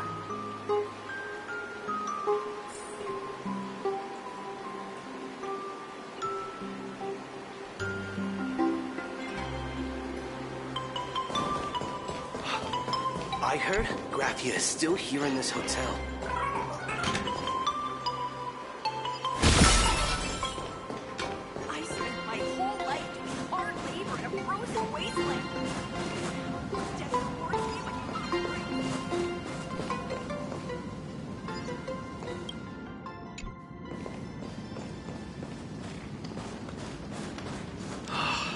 This glass of milk reminds me of...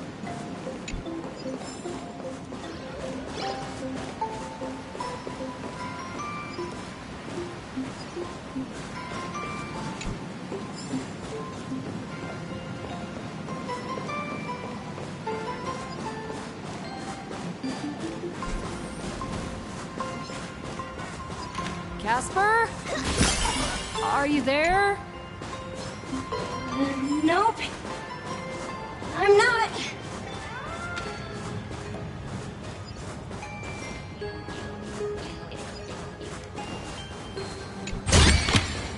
Not a mimic. Not interested.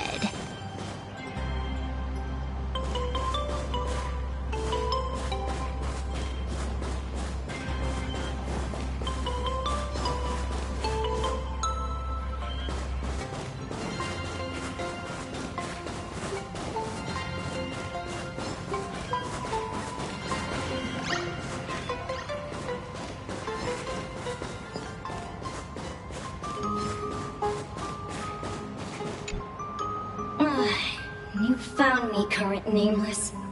I knew you'd come to ask about Lady Graphia. But if I try too hard to remember things from such a long, long time ago, my soft, squishy head starts to throb, and then I start melting. Drip, drop, drip, drop. So much of my memory feels like it's shrouded in a blizzard, and I can't see anything clearly. I'm sorry, but I don't think I can help you.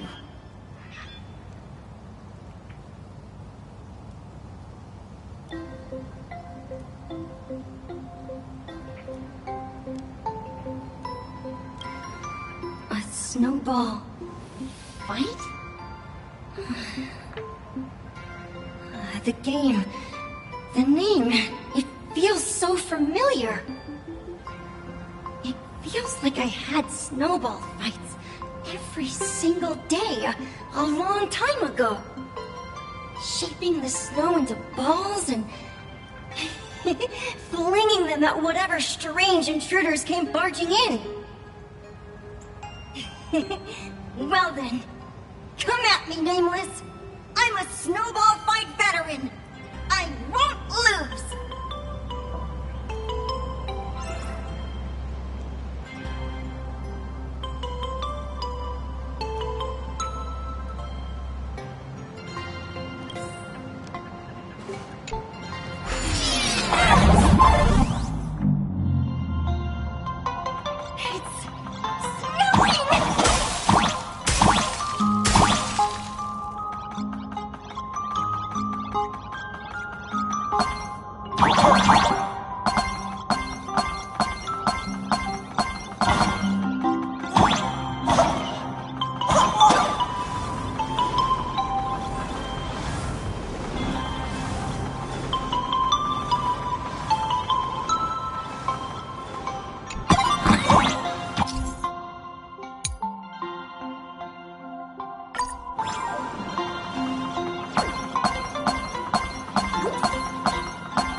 You'd better be good at dodging, Nameless!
Things from the Cinderth Age are still a bit blurry.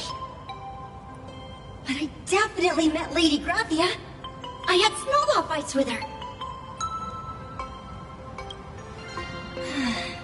She was a great painter who led us in snowball fights.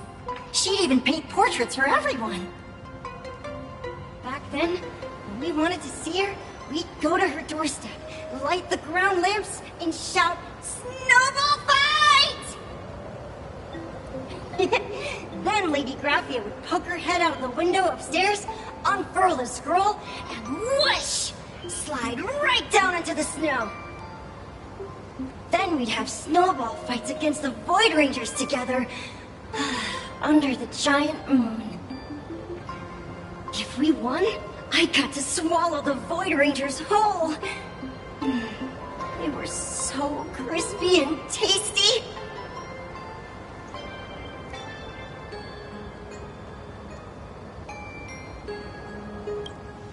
There was someone else. Just thinking about them makes my blood boil. He was a snowball fight master. I remember one time 8 of us teamed up to challenge him. But that guy knocked us all down with his snowballs like it was nothing. All from so far away. 6 of my friends were lying on the ground feeling beat. Losing the game got everyone so down that no one uttered a word. As for me, I think I got hit right in the neck. I saw my own giant body thud onto the ground, and my chin felt ice cold. 8 people? In the Phantasmoon games? Perhaps Snowball Fight is a euphemism for the Cinderth Age Wars? So, in that round of the Phantasmoon games, Graphia must have fought a terrifyingly powerful opponent. It seems only she and Casper survived the fight.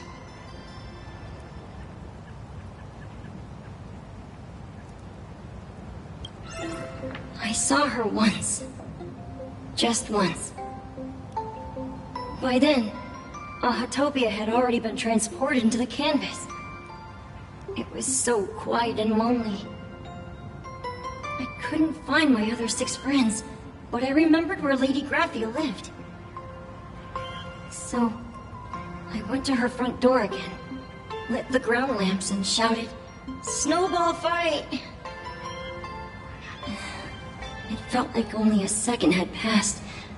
Just the blink of an eye, yet somehow it also felt like forever.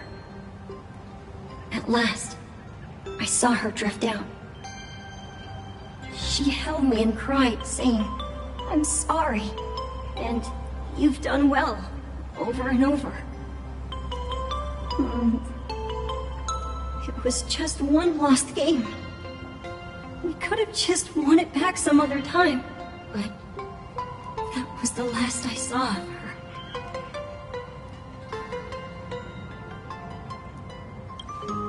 I only shared some memories of a snowball fight. If it helped you, Nameless, then I'm happy. That's about all Casper can remember. If you're still up for fun and games, come find me for another snowball fight sometime.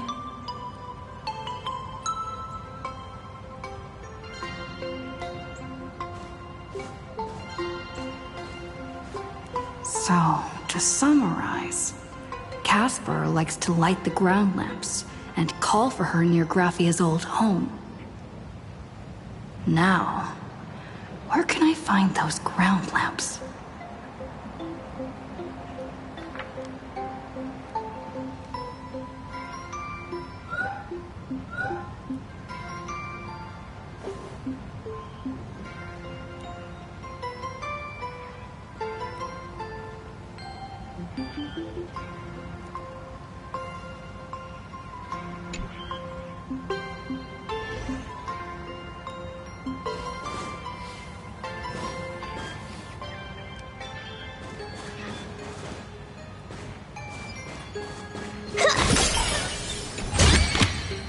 Not a mimic. Not interested.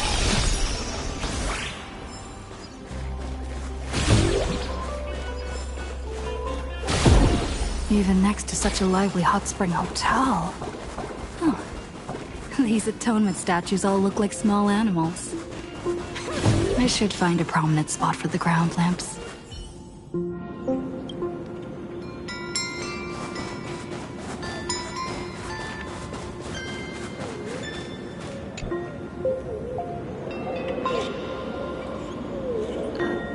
These two little lamps don't look reliable at all. Whatever. It's not like I have any other way.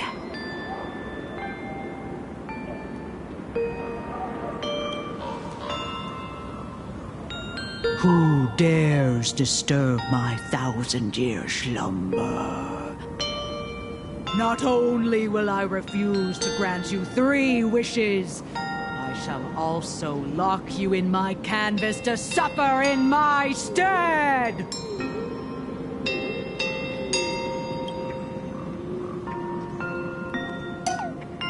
Thanks for the invite. I'm not quite dead yet, but I don't feel alive either.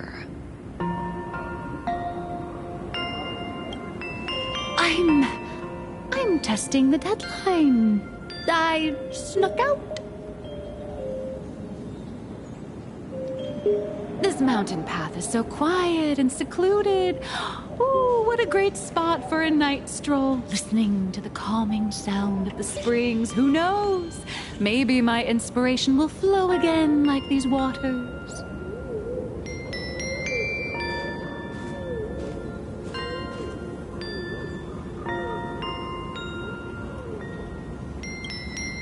I was hoping to find some inspiration out here.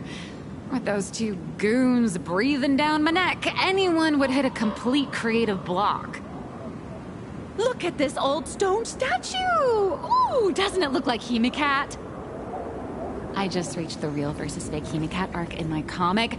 Let me pay my respects. Maybe Graphia will bless me with enlightenment. Miss Colt, when did you sneak out? That was fast! I let my guard down for just 1 second, and corporate asset, I mean Miss Colt, escaped. Now that's scary. No way are you running away and taking our jobs with you. Good thing this kind lady spotted where you were headed. Otherwise, you might have slipped away for real. Let's go. Back to the room to finish your work. Come on, not again! Little raccoon! Help!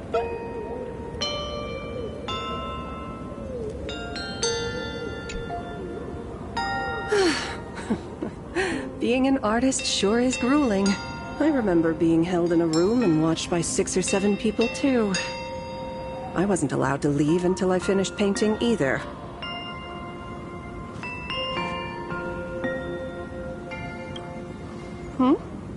You're asking me? Weren't you the one searching so desperately for me?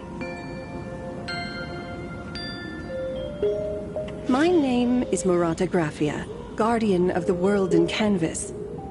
It is a pleasure to meet you, nameless of the Astral Express. You're saying you are Graphia? Huh. She really does look a lot like Himiko.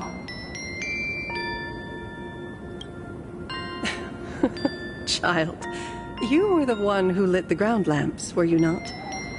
If memory serves, that was the secret signal my old friends used to call for me. I simply answered the call, yet you doubt my identity. How strange. Let me think. I believe I know why you've come to find me. The arbitrator of the Phantasmoon Games asked you to tell me that our old enemy, the Demon Lord from Beyond, has returned. Am I correct? Since Ahatopia's in canvassing, Evanescia and I agreed to guard reality and the world in canvas separately, never to meet again. But over the past 1,000 years, I often hoped we might reunite in some way. Who would have thought, when word of her finally reached me again, there'd be no warm greetings, but instead only an impending crisis. You must have many questions.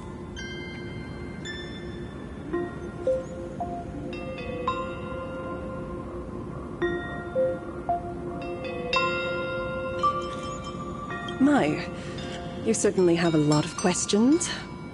But before I enlighten you, during the Sindirth Age, that demon lord from beyond once took the form of a friend to infiltrate the Resistance, causing catastrophic casualties.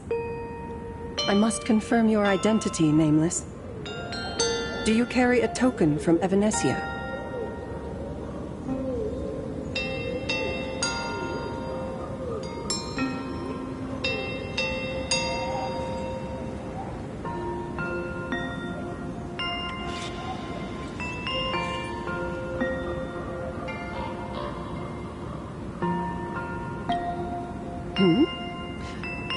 I see you're carrying something that might be proof enough.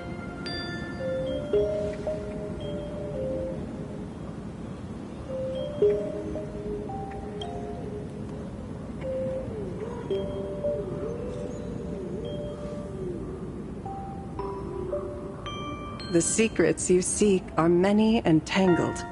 Perhaps I should start by telling you a story. 1,000 years ago, the legions of the demons from beyond descended upon Ahatopia, marking the beginning of the Sindirth Age. For the destruction, taking a life is easier than brushing aside a feather. Among the countless victims, a baby girl was saved by a painter from the brink of death. He took her in as his daughter and named her Graphia. To protect his daughter, the painter kept her confined to their home.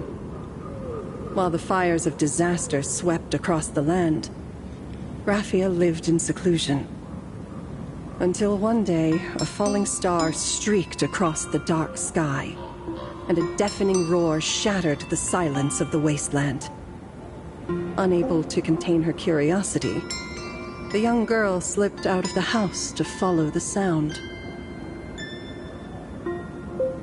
And so she saw it. Beneath the cold phantasmoon, a tower of infinity stood on the mountain range at the edge of the horizon. This tower had countless windows and rose section by section, slender and tall. More than an actual tower, it looked like a wounded iron dragon that had fallen to the earth.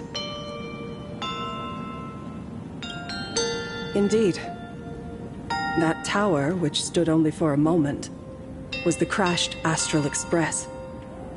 And Graphia's family name, Murata, came from the wondrous sight she saw.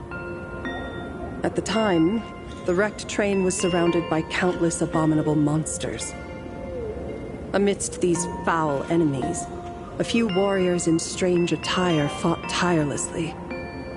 But they fell, one by one, unable to withstand the endless tide of monsters. It was only much later that Graphia understood that those who fought and died for Ahatopia shared a common name. The Nameless. who walked the path of the Trailblaze. That was the day that Graphia stepped into the mortal world. Her life as the mother of Imogenesis began. In a long, drawn-out war, fought at a severe disadvantage. She was forced to seek the aid of the Phantasmoon Games, attempting to use the mighty power of an Ionic ritual to lock the terrifying demon lord from beyond within a limited battlefield. This was also the first time in the history of the Phantasmoon Games that the 8 supplicants joined forces to confront a powerful enemy from beyond, the Lord Ravager, Asat Pramad.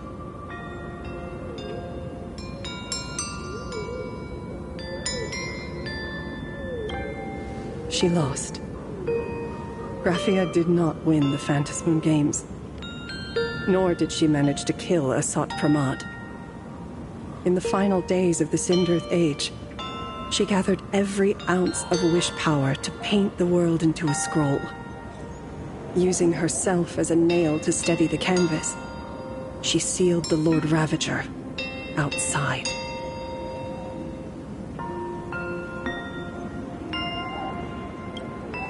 Yes.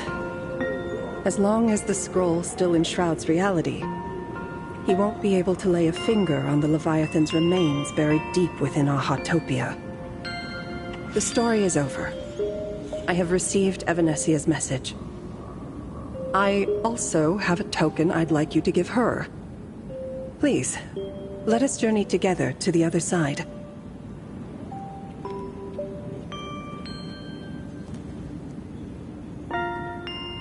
So, are we leaving right now?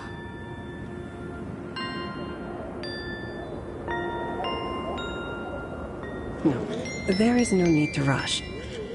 You have a friend here who is lingering with a heart full of farewells. You mean... Blade? Follow this path down to the riverbank of Myriad Wish Grove. You'll find many Wispe gathered there.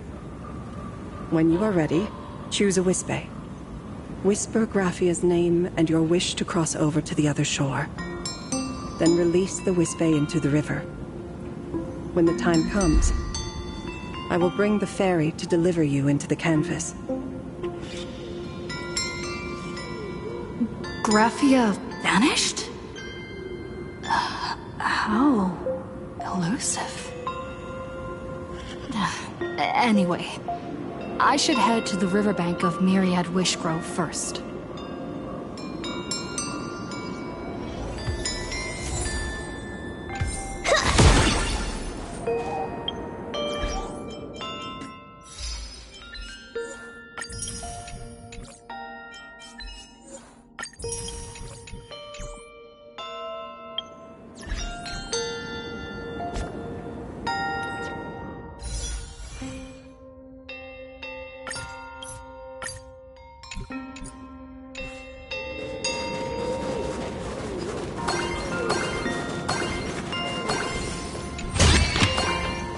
The drop rates are this bad.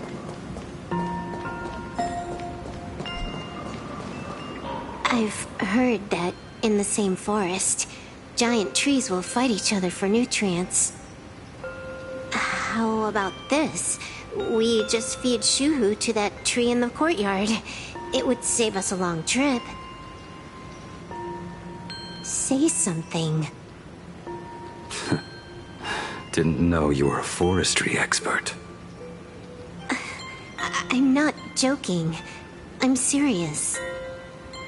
If the Elwood absorbed another emanator of abundance, it would likely bring about an even greater catastrophe. Right now, there is no other option besides the Veracity Husk. If the abundance grows too strong, the Ambrosial Arbor loses control, and the Arcadia is doomed. If the abundance is too weak, the husk spirals out of control, and the Arcadia is doomed just the same. It's called an Arcadia, but the whole thing is built on a razor's edge. Does that mean the essence of the elation is just dark humor? You're afraid. I'm not. I respect your choice.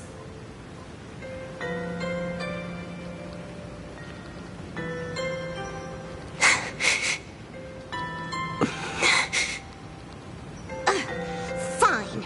You're right. I'm afraid. So what? You don't think I know what that Xianzhou person meant? 1 in 10 chance? There is no chance at all. Listen, I just can't stand by and watch one of my kin sacrifice himself. Kin. What else? Friend? Colleague? Playmate? The guy who carries my bags when we go shopping? I suppose all of those fit. Fit? How? Sometimes I can't tell if you're actually dumb or just playing dumb. I hear you. Just assume it's the former. Simpler that way. My mind is made up. You should understand. Misplaced emotions will only cause the mission to fail. You really are just playing dumb. To be honest, I'm the same way. If I could see Firefly cured of her illness, Kafka finally finding the heart she's looking for, and that girl reclaiming her future, then I'd be willing to pick up that level 999 cartridge too, even if it means becoming nothing but a shadow of the Dark Zone. Don't. At the TV tower, you already severely overspent your time. Don't touch that thing again. Besides, why are you telling me this? You should tell them yourself.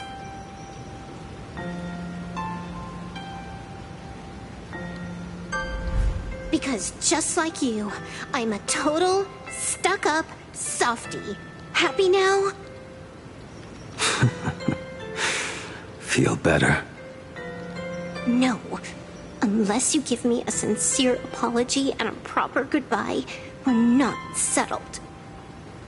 Not settled. Is that right? Fair enough. Whether as Ying Xing or as Blade, my journey has reached its end.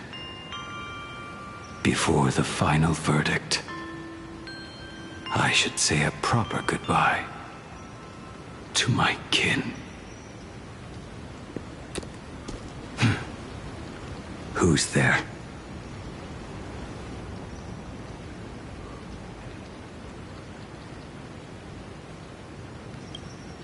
Next time, it'd be better if you didn't try to sneak up on us like that. I knew you would come. I met the legendary Graphia. She told me a way to enter the world in canvas. If we simply chant her name and release a Wisfei into the river, she'll come to ferry us. A legend from 1,000 years ago. And she's actually still alive? It really makes sense. After all, you two are practically the same age. Knowing that gives me a bit more hope that you can actually make it back. Then let's begin.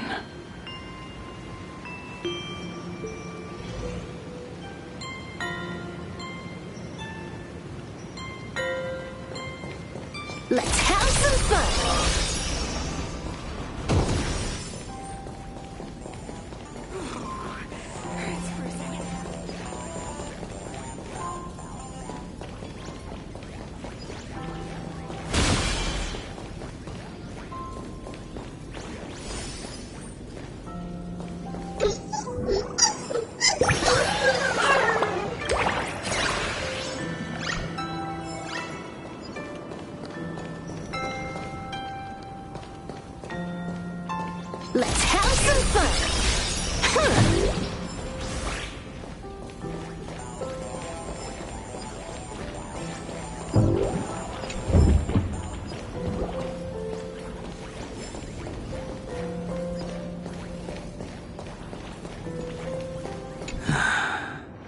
You are unusually talkative today.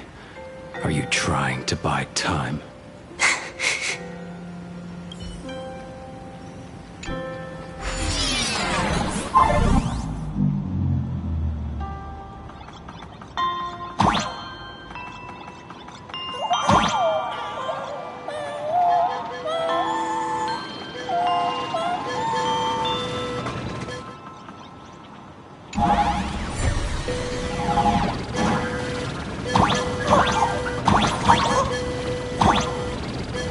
Little one, I choose you.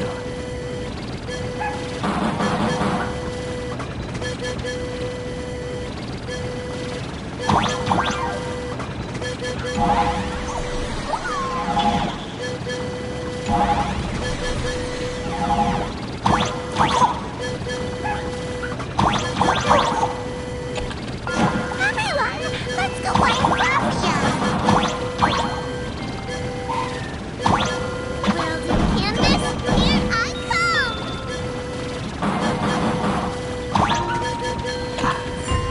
That should do it.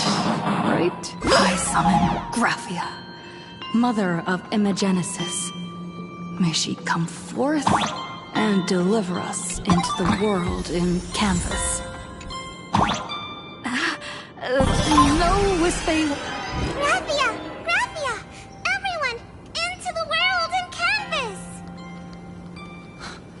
How odd. This time, the visitors actually know of my existence.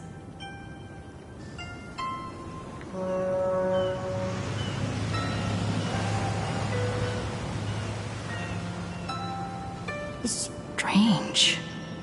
Why is the boat coming from downstream?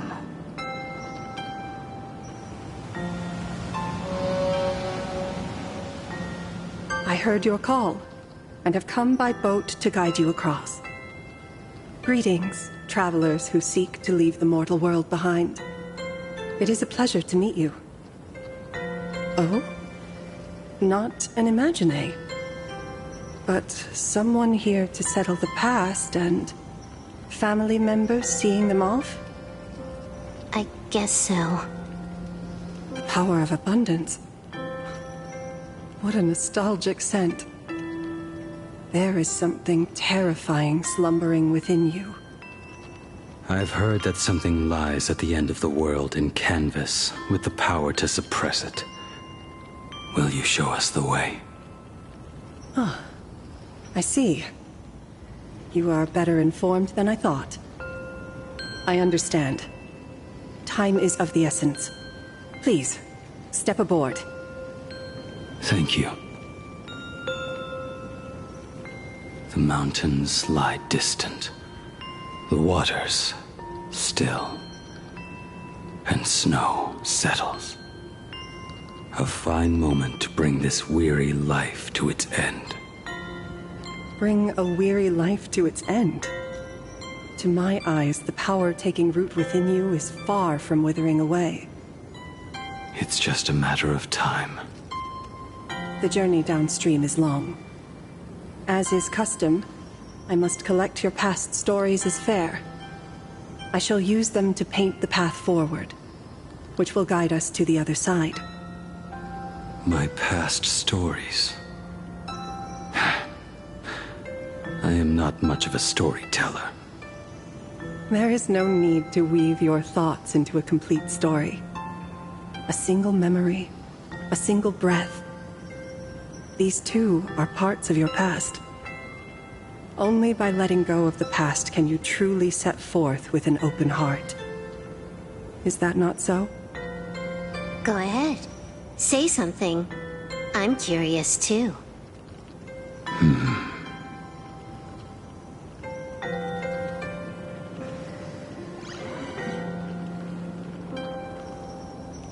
Then, I shall begin with that lone island of Insumosu. It was a desolate wasteland, untouched and forgotten. Desolate, cold, the perfect place to lay the dead to rest. I planted rusted, broken blades in the wasteland, as a mark of my departure.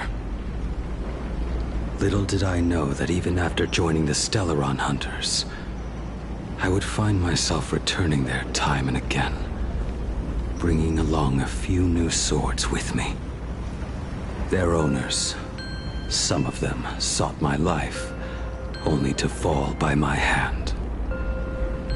Others simply wished to see me one last time, as their own lives flickered out. I was once a craftsman, and those swords, they were all my own creations. I raised those wordless monuments for my old friends, one by one, until they became a forest of broken blades. And what about me and my sword? When will it finally join them in that forest? I will follow your words with my brush and paint the ideal end.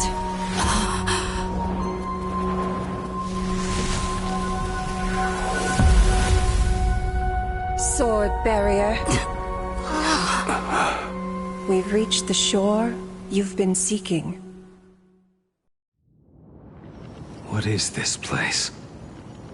This is the world in canvas. A mirror to your soul, blooming as your heart dictates.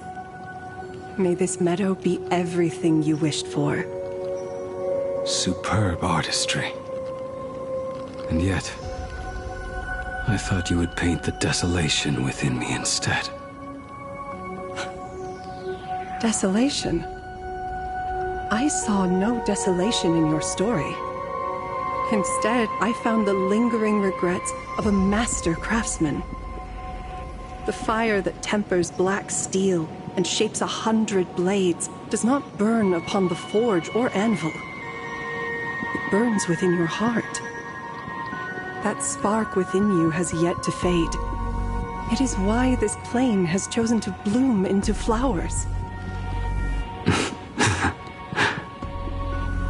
We've got no clue what you two are on about with all this cryptic talk. But you smiled just now, didn't you? No, I didn't. We should go.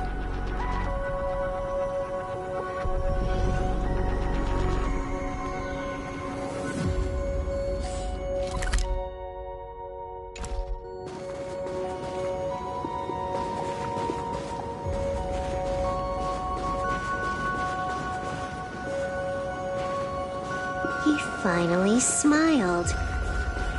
I'm actually the one who can't even smile. This sucks.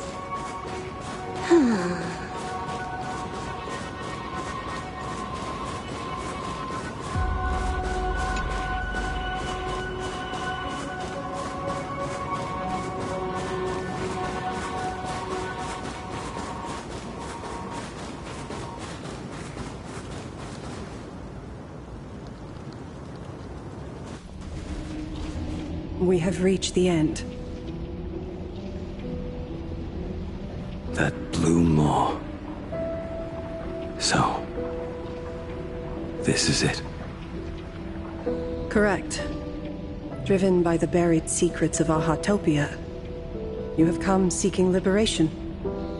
And now, I have shown you the silhouette of the beast's maw. If you should find a way to get out, I ask that you swear to keep this secret.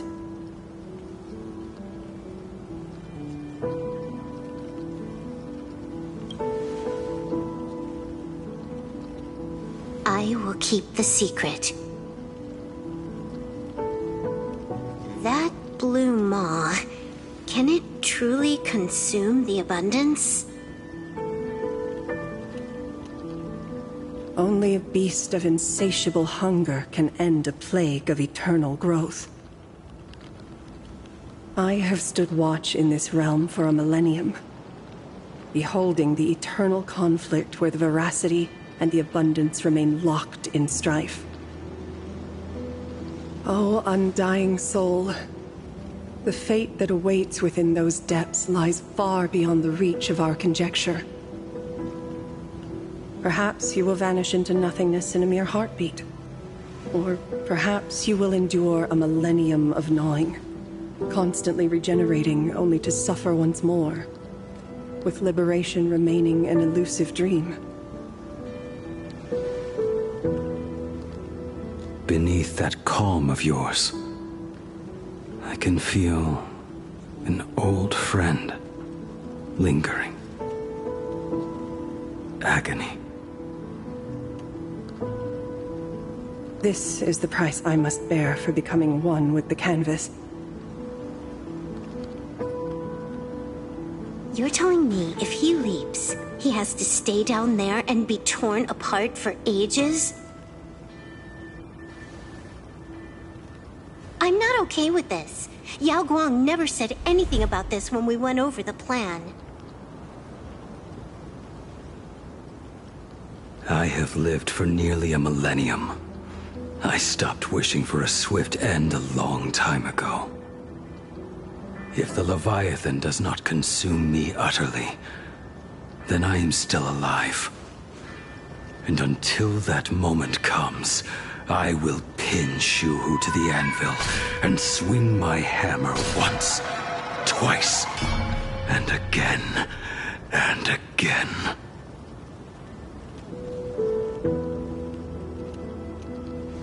Is there really no other way?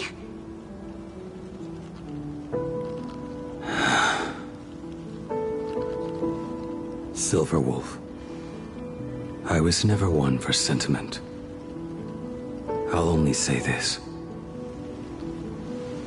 In my past life as a smith, I made it a point to forge something for those friends I found tolerable. But ever since I joined the Stellaron Hunters... Oh, right, I get it. You want me to go back and take apart that box Kafka uses as a footrest, right? You already took it apart? A long time ago. Quite a few treasures in there. A master-crafted blade, a game controller, and a portable reactor. That's the armor core, reforged from the remains of the Glamoth Queen. Oh, and a cat-scratching post. When did you find out about these items? You? You mean we. We all found out. Think you hid it that well?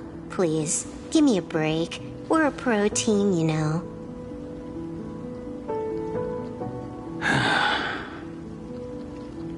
Just split it among yourselves. Consider it a keepsake. Kafka should be the one saying this, but... You are the most perfect blade the Stellaron Hunters could ever have.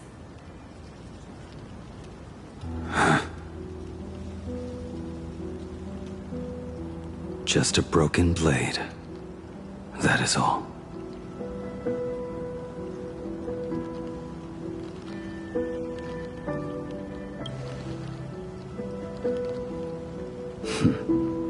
You talk too much.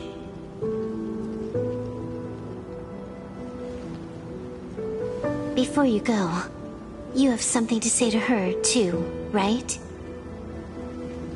To me? Don't take offense. It's just a few words. Before joining the Stellaron Hunters, I once lost myself. Unable to see the future, yet unable to reclaim the past. Just like you when you were first reborn. Whether we chose this path, or were forced onto it. Leave no room for regret. And never deny the path you've traveled.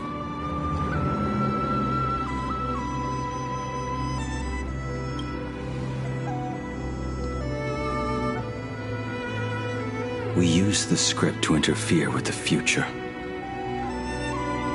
But some things, once spoken aloud before their time arrives, will never come to pass. So, I must head into this unscripted path alone, to witness that final, solitary truth for myself.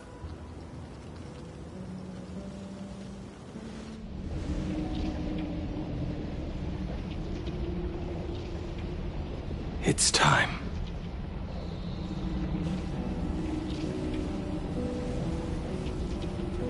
Do you still remember that passphrase?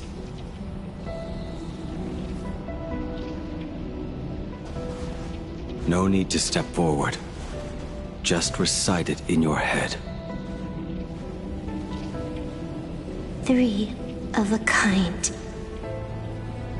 2 pair.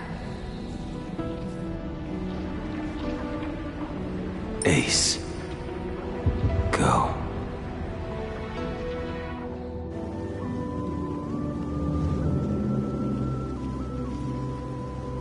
Farewell.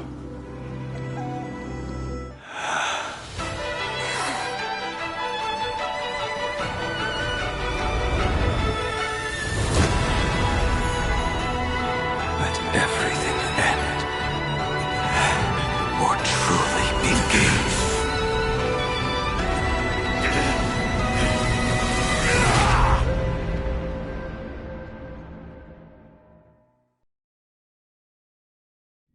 In the final moments of your life, what will flicker through your mind?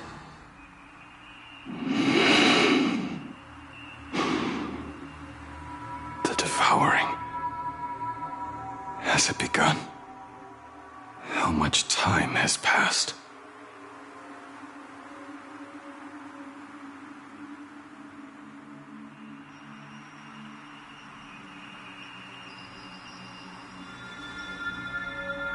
Sea of clouds. Ambrosial arbor.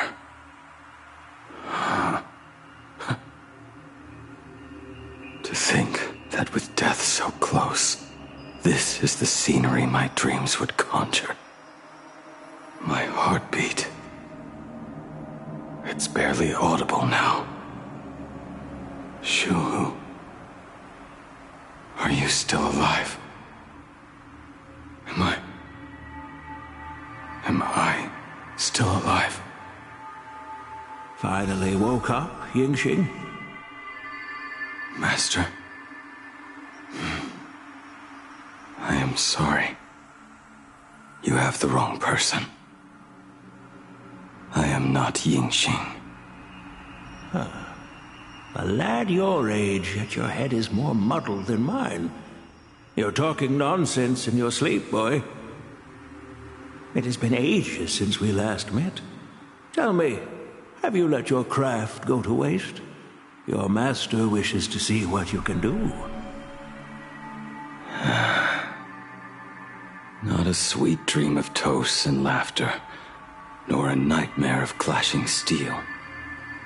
Instead, it is a dream of returning to the very beginning, to confess my sins before the master who taught me everything. Typical. This is a standard issue sword I forged for the Cloud Knights, back when I first began my training.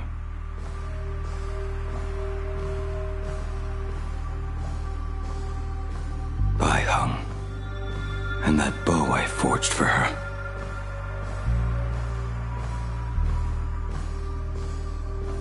Jing Yuan's Devastator Glaive. The weapon I promised to forge for him all those years ago. The prosthetic arm and sword staff for Mr. La Mancha were works created by my master and me.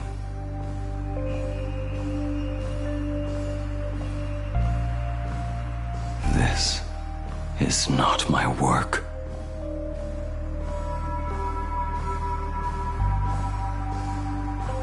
A weapon given by Yingxing to an old friend.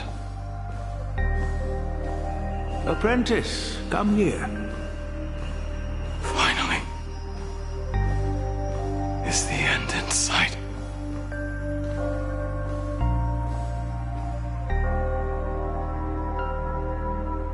I am here, Master.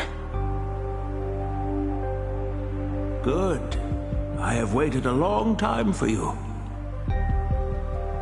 You have seen every blade I have forged in this life. Fine work. Somewhat flawed, perhaps, but their edge is undeniable. The marks of a true master. Gazing upon the weapons I forged in days past, I can only feel a surge of endless regret. The hammer falls and cannot be undone, yet I have spent my life taking one wrong step after another. I betrayed my friends and broke my oaths. Even with these divine blades, I failed to protect those I held dear. My hands are stained with blood.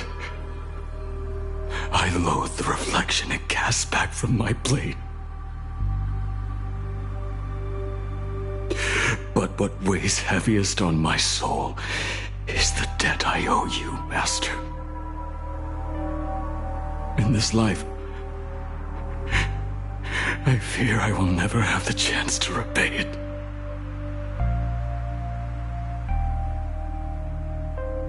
Let it all out. You feel a bit lighter now, don't you? But isn't there one last piece you've yet to show me?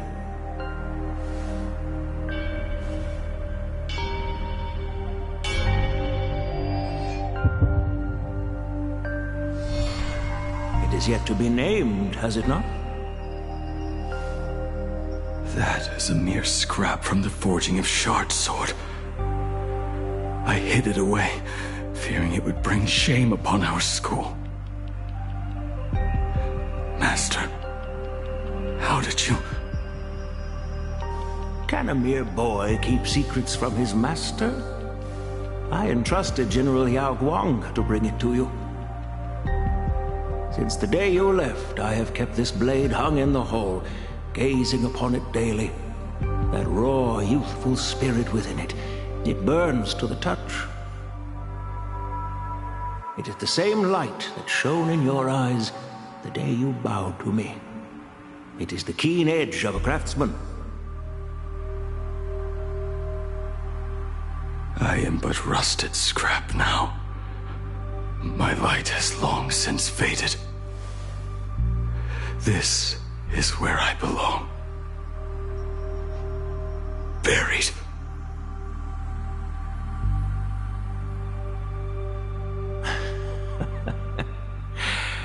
Crushed ore, old materials, rusted iron. As craftsmen, we spend our entire lives in such company. Waste not the bounty of the world, but perfect it through craft. To take what is useless, to take every failed scrap and forge it anew. Isn't that our very mission as craftsmen? Even for a life that has reached its end.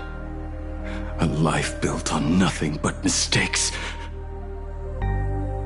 As it is with the work of a craftsman, so it must be with the life of a craftsman. Do you still remember the question I once asked you? What defines a blade?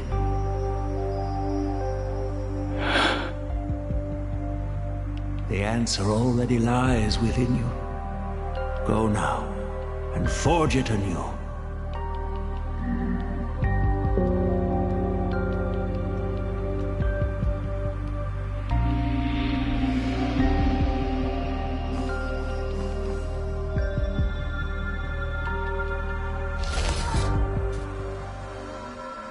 Forge it anew. Interesting. Now I wish more than anything that I could just live a bit longer. Ying-Chi himself said that back when he was nearing his end. Shu-Hu. You fought me all this time and leapt into the Leviathan's maw. Nothing more than a bid to drag me down with you. A pity, truly. For so long as a single soul in this vast world prays for abundance, I shall return to bestow my grace. And now, I have come in answer to your prayer.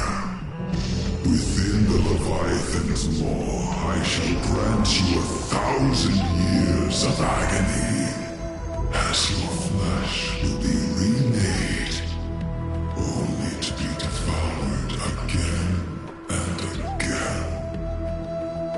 You shall find no release. Is this not exactly what you call forge anew? Poor child. You and the Cienjo citizens are always so short-sighted. Trapped in this waking dream called life, you cling to what is gone and tremble at the thought of being forgotten. Yet when I come to carve through your flesh and awaken your minds, you spurn my beautiful gift. You were once a master craftsman. You should know best about the beauty of shaping. I can grant you the power of reshaping life and death, bringing those you loved and lost back to life. Let your friends return to this world again and again, giving you the chance to right every single wrong. Righting wrongs. You mean by carving out more walking husks like me? Things that crave an end they can never reach? That is but a fleeting pang, a necessary tempering on the path to eternity. If you persist in spurning this gift, this maw shall become your prison for all time. Your body will churn for millennia, caught between being digested and reborn. Every inch of your flesh will remember the agony of being ground to pulp, until your very will dissolves into nothing, leaving only a hollow husk that can cry out my name. Are you done talking? Do you truly believe that I am the only prisoner here, Shu-Hu? You are the one bound most tightly by your chains. For so long as a single soul in this vast world prays for abundance, I shall return to bestow my grace. You are nothing but an echo of them, a slave trapped within your mission of compassion. You mock our obsessions. You are Yao Shu's most pathetic prisoner. Are you trying to provoke me? No. I am pronouncing your sentence. I never dove into this abyss for the sake of a mutual end. I came for forging. As long as you cling to life, you must keep reshaping this body to fight back the gnawing from the veracity. And that struggle is exactly what I want. Let the maw of this Eon husk be the furnace. Let our undying flesh be the iron. And let death, 1,000 times over, be the hammer. Right here, I shall forge and recast you again and again. Not to destroy you, but to create a cage that can hold you prisoner for all eternity. And the thorns of this cage shall forever be aimed at that savior who branded you with your mission. Yaosha. Are you ready to turn your vengeance against your god?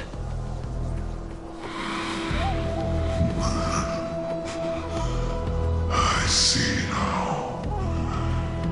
So, this is how you forge it anew. Very well. Let us see how this duel between the condemned unfolds. This forging within the furnace. In the end, which of us shall forge the other into a blade?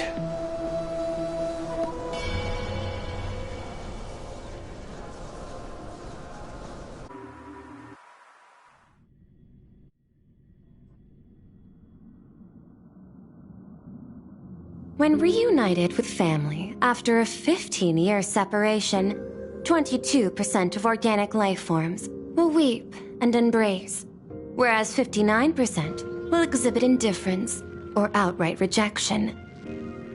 Yet, choosing to conduct a covert investigation instead is entirely unheard of. You harbor suspicions regarding Mr. Ryusuke. Why is that, Miss Himiko? Before StarRail Fest began, I stopped by his office to look for the family's records on the Phantasmoon games. Out of concern, or perhaps curiosity, I leafed through his portfolio.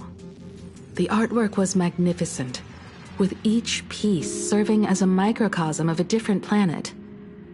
That was when it suddenly dawned on me.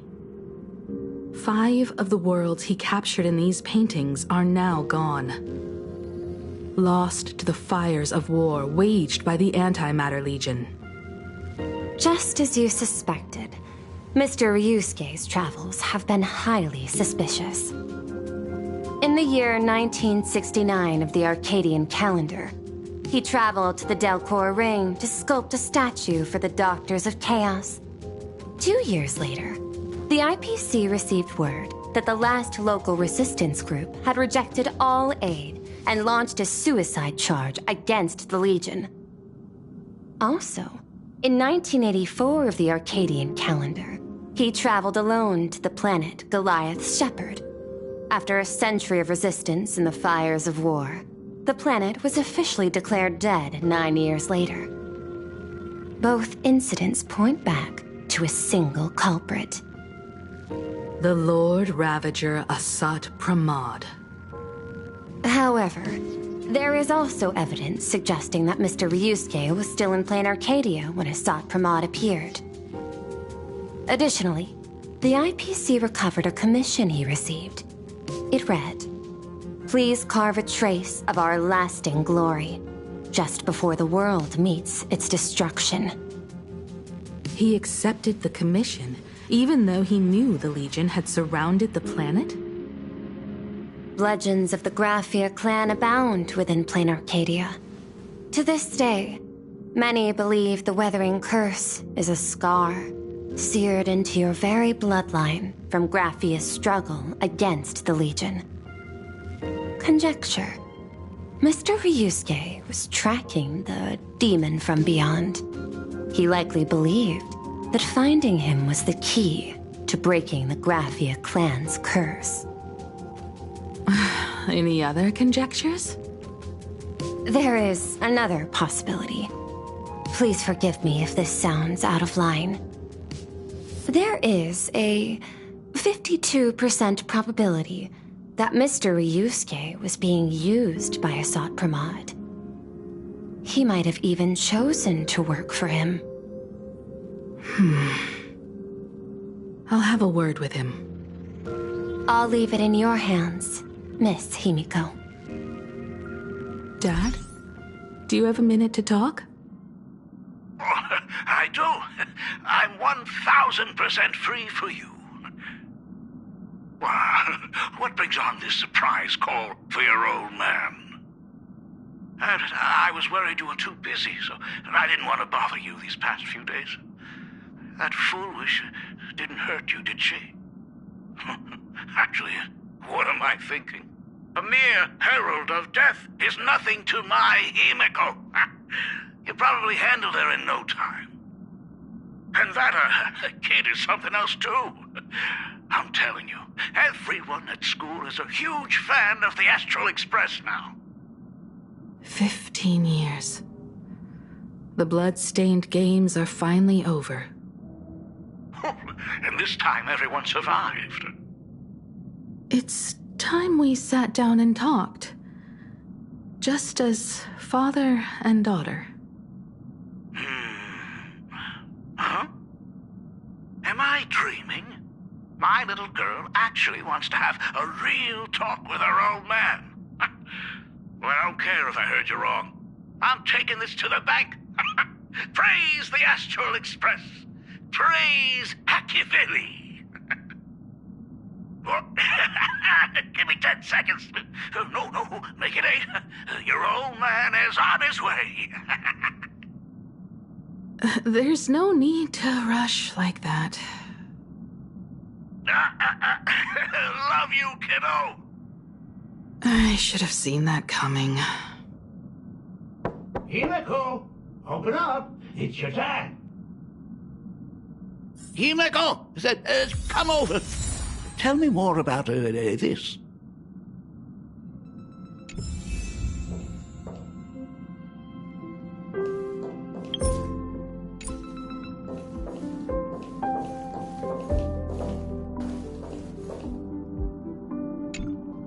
I originally planned for us to meet at the school, but since you're already here, let me show you around the Express.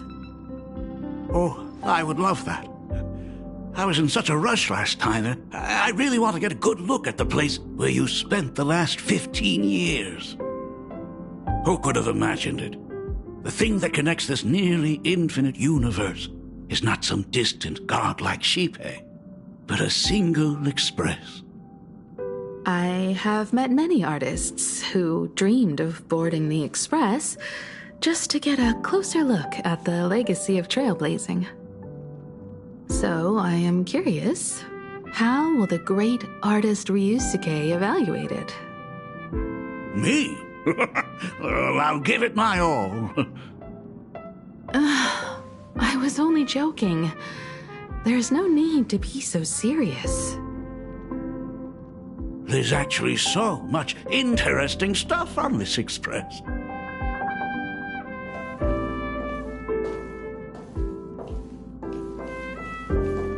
This table is kind of different from the others, isn't it? I mean, they all look alike, but this one doesn't seem authentic. A lot of old furniture was destroyed when the Express crashed. Pom-Pom and I spent quite some time picking the right replacements. Out with the old, in with the new, huh? Well, the Express has been running for years, so it's only natural to have to patch things up every now and then. You must have had a hard time keeping it running. It's not that hard. I'm used to it.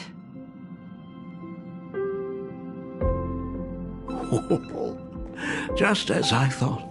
The Astral Express looks amazing inside. These chandeliers.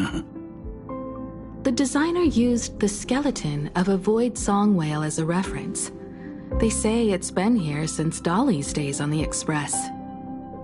It catches the eye of many people who board. But the light seems a bit dim in here, doesn't it?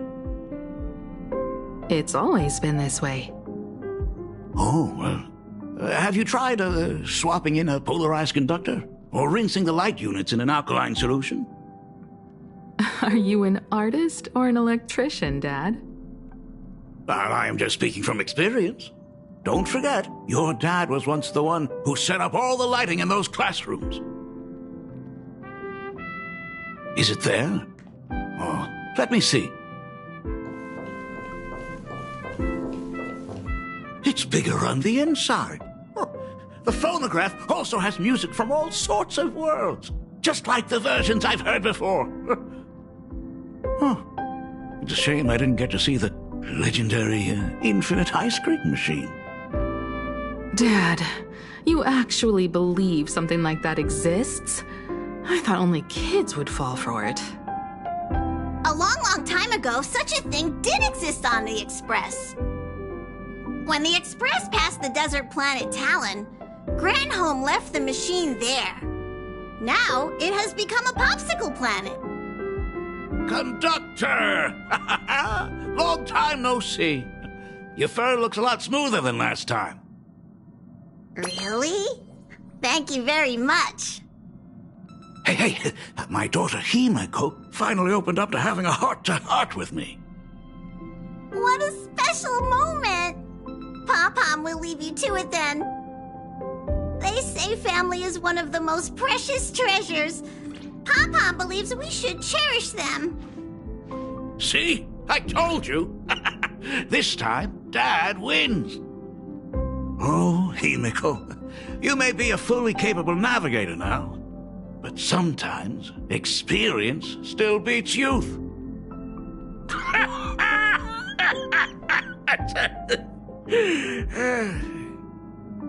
Aren't you tired of talking non-stop? Are you actually worried about me? Oh, I am so touched. Perfect. I'll make you some coffee. Huh? Huh? Well, might as well swing by the meeting car to say hi to that, Intellitron buddy.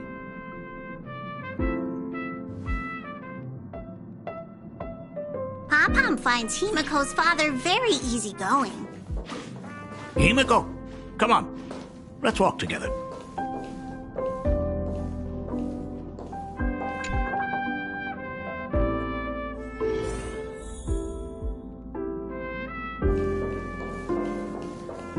Intellitron, buddy! Long time no see. Ah, welcome to the party car, Mr. Ryusuke. Rumor has it that the drinks in the World's End Tavern are all brewed from jokes. Since we are in plain Arcadia, any single joke before a drink would be second to none. Since there is only a single joke, it is quite literally second to none. Mr. Ryusuke, the tension detected in your micro-expressions has increased by 33% since our last encounter. Oh, nonsense. Himeko is brewing up a cup of coffee just for me. Is there anything in the world more wonderful than that? A cup of hot coffee right before the end. This must be what they mean by life is short and bitter. Huh. Well, now I see why they call you Shush. Well, since I'm still among the living, let me tell you a joke for a change. A long time ago, there was a truly terrible nameless. They snuck aboard as a passenger, seeking a certain answer. Now one day, they ordered a drink from a service robot on the Express and told it a joke. A long time ago, there was a truly terrible nameless. They snuck aboard as a passenger, seeking a certain answer. I have retrieved the same joke from the archived logs. It is indexed under the title, An Unfunny Joke. But did you know, the first time the robot heard that joke, it laughed with pure joy. Don't go filling Shush with nonsense. Its database is already enough of a mess. Dad, here's your coffee. This cup is huge. Himeko, tell me, are you still holding a grudge against me? What are you talking about? Now drink up while it's still hot. Analyzing components. Results show coffee concentrate, Heldoran butterfly scales, a species of fish from a gas giant, trace amounts of iron particles, and various other unknown substances. Mr. Shush, you must be exhausted after telling all those cool jokes. How about a nice hot cup of coffee to warm you up, huh?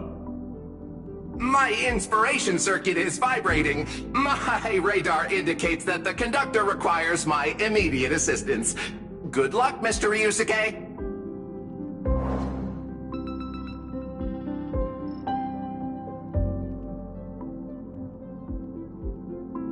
Oh, Himeko, if I do not make it out of here, please deliver my resignation to Miss Dolly. Tell her I will not be coming in tomorrow, which is really no different from any other day.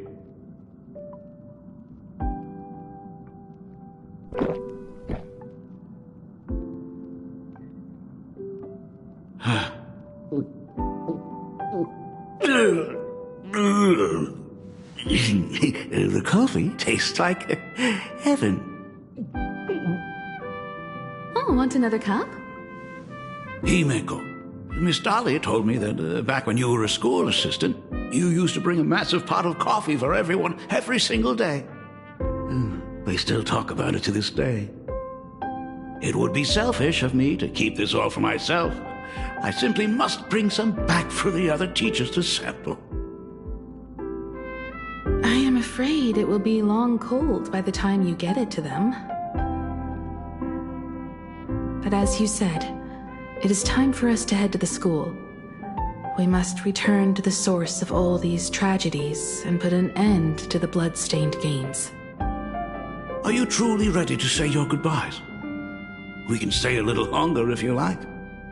We still have plenty of time. We should go now. I have been ready for 15 years.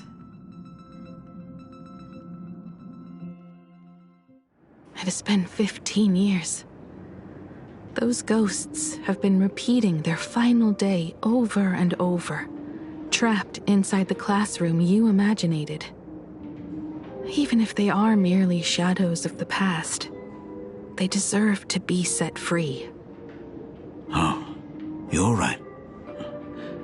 Let us use one final goodbye to close the chapter on the Herald of Death incident.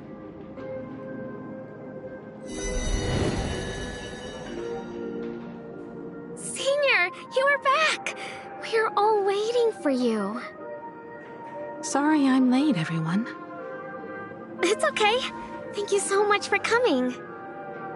Himeko, we don't have enough time for the lobby. Could you please use your amazing Imagenesis skills to decorate the stage for us? I am begging you. Mia, stop bothering Himeko all the time. If you and the others hadn't slacked off on the rooftop, we wouldn't be in this mess right now. But the school anniversary is tomorrow. If I do not get this done, Ms. Dolly is going to skin me alive. You should start by tidying up those ribbons. Once we are finished with the classroom, we will all come and give you a hand. Hey,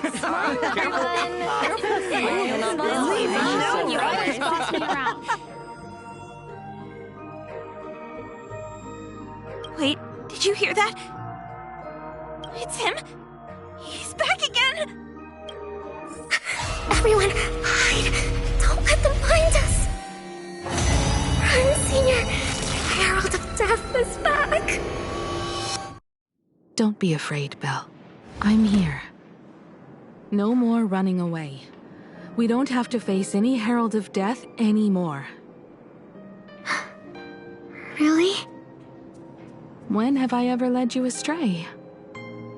Look, even the Dean has arrived. Let us run through the anniversary program one last time. Right now? But we still have so much left to do. The decorations are nowhere near finished. Oh, it is all right. We have plenty of time.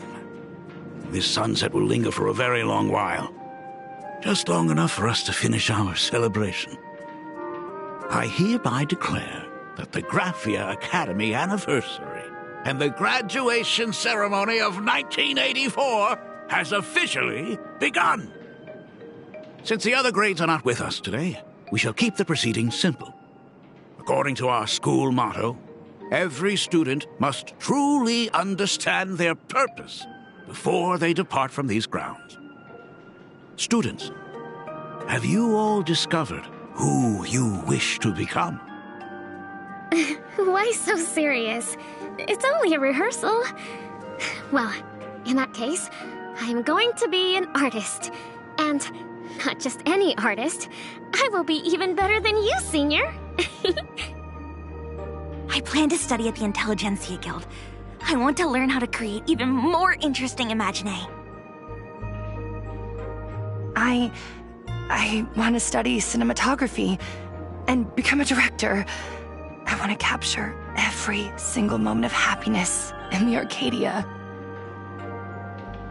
I hope that in 10 or even 20 years, you will all still hold these dreams close to your hearts.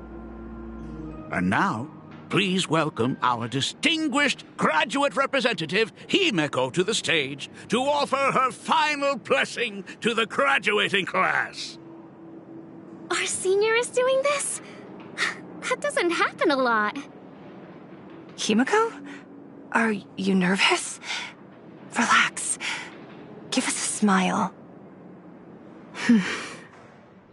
I do not know what to say on an occasion like this. All I know is that this is a comfort the living leave for themselves. But take that step forward. Go and embrace tomorrow. Become someone that the person you are today would be proud of. Congratulations to the class of 1984. Senior, don't miss us too much. Himeko. See you around. Himeko, what's with the sad face? It's not like we'll never see each other again. Farewell. Belle. Full wish. Mia.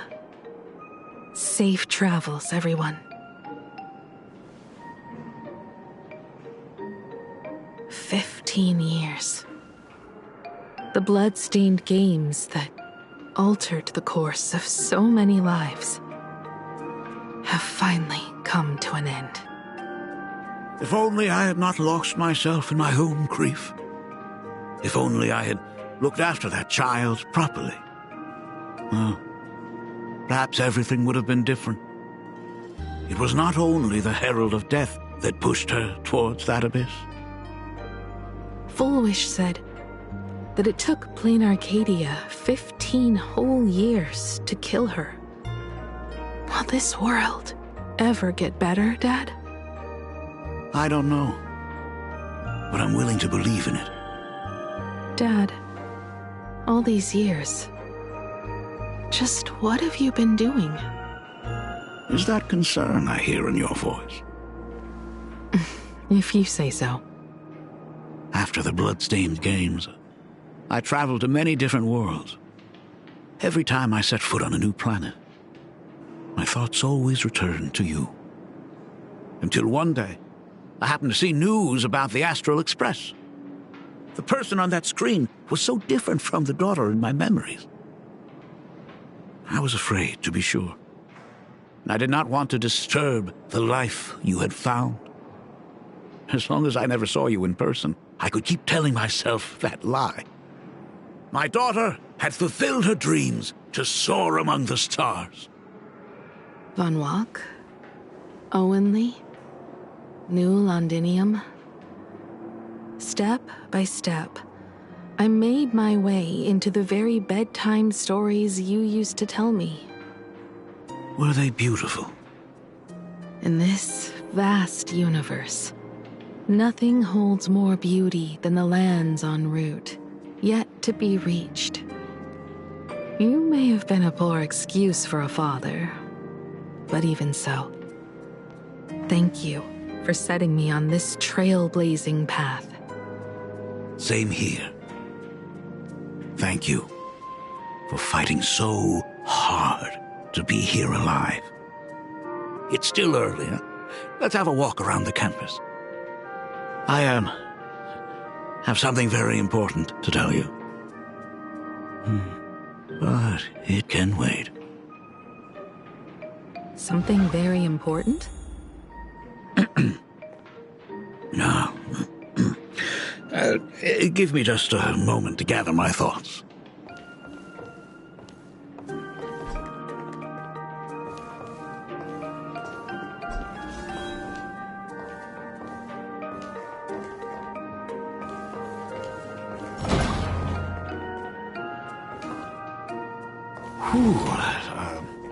Nice weather today.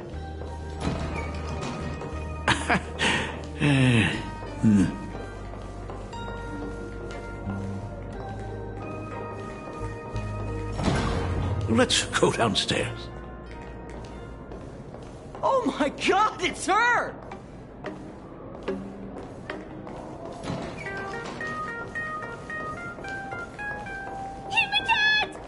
Oh my gosh, I'm such a huge fan of yours! Oh, go on. Keep those compliments coming. Himeko, slow down a bit. Your old man's arthritis is acting up again.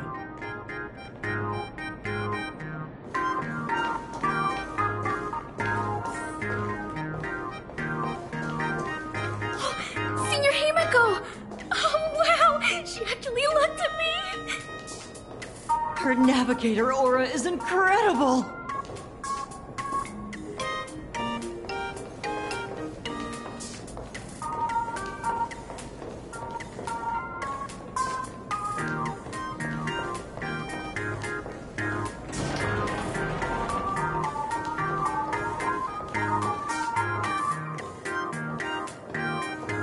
Astral Express, I love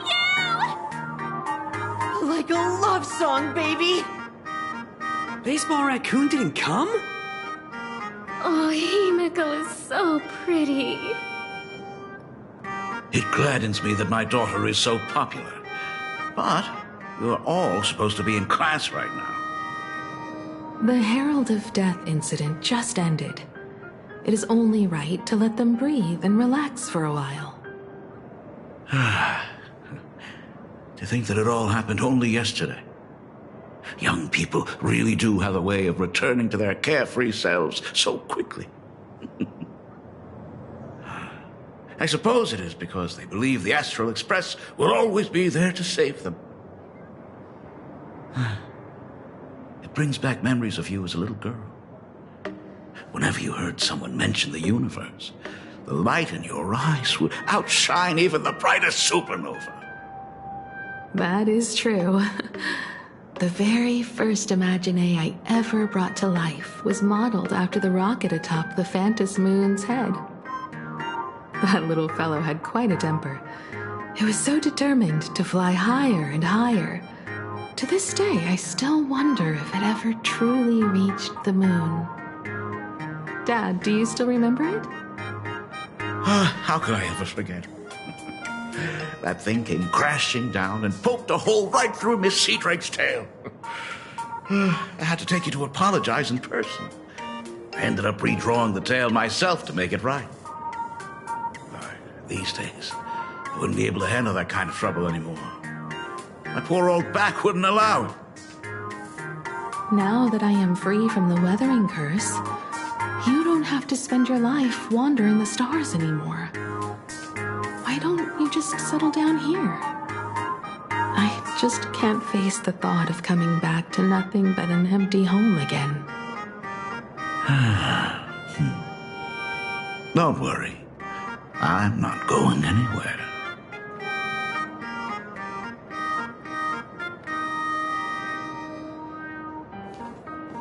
Himeko, slow down a bit.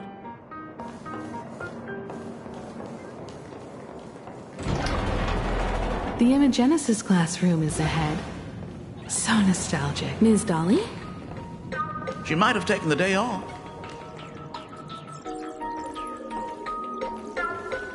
I never noticed it before, but on closer inspection, this classroom is so much bigger than it used to be. It must be because of that incident. As the culprit behind it all, you haven't forgotten, have you? Of course. Well, since I couldn't get you onto the real Astral Express back then, I figured drawing you a substitute instead would be easy enough. The principal himself imaginated an express and went tearing across the campus with his daughter in tow. It even made the front page of the Dual-Mention City News back then. Looking back, you were always such a bright and spirited girl. Which is why I encourage you to reach for the stars. When the weathering curse took hold, did that dream only end up weighing you down? If it weren't for those dreams you gave me, I wouldn't be the person I am today.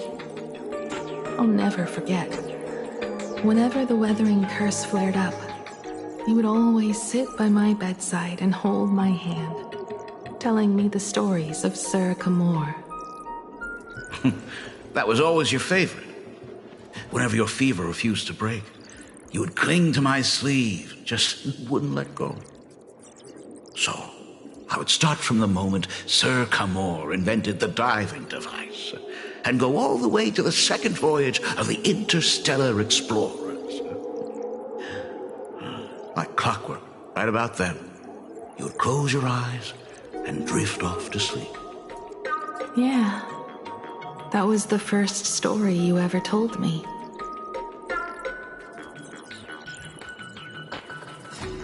And the very story that helped me make up my mind.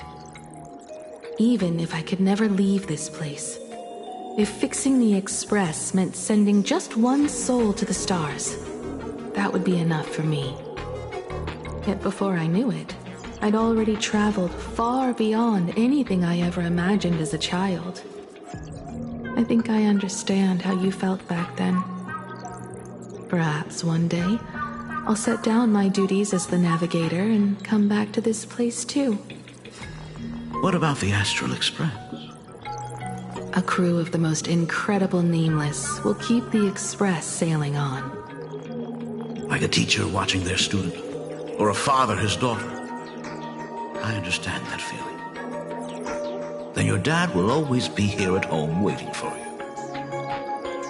So, what is this important thing you need to tell me about? Yeah. That important thing. Dad, are you hiding something from me? I knew I couldn't hide it for long, Himiko. I am sick. What? This isn't the right place for this discussion. Let's go to my office.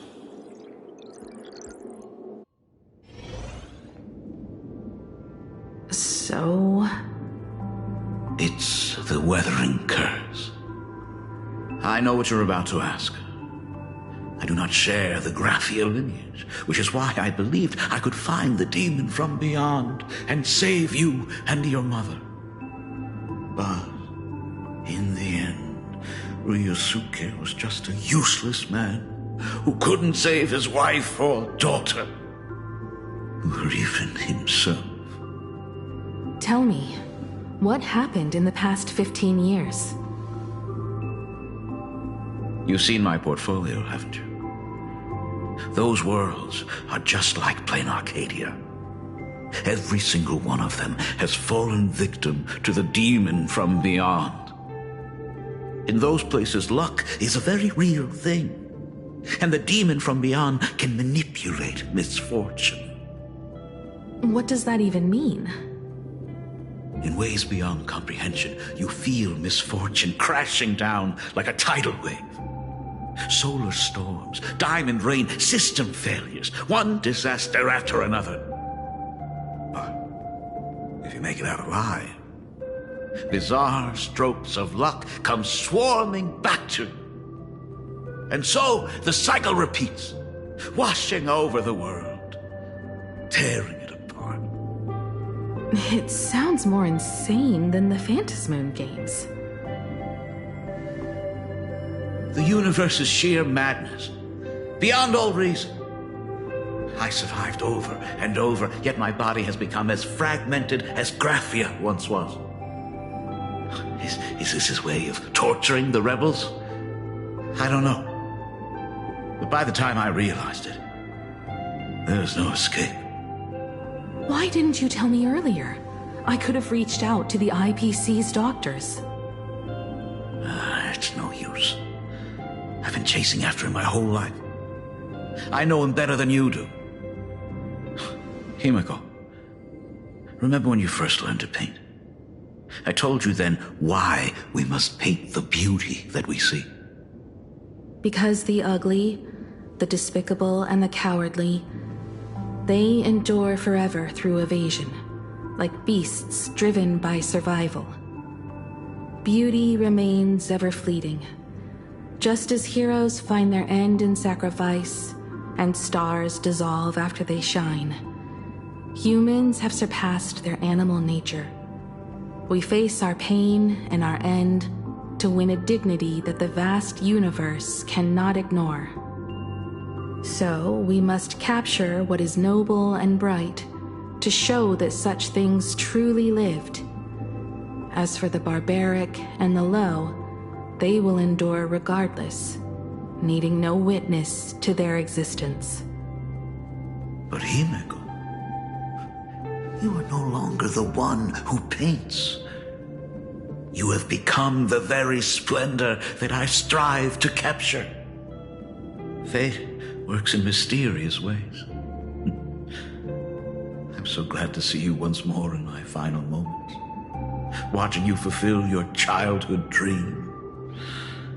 You are standing before me as the navigator of the Astral Express.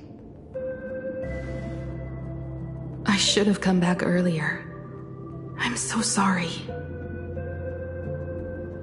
No. I am the one who came back too late. I've thought about it 1,000 times.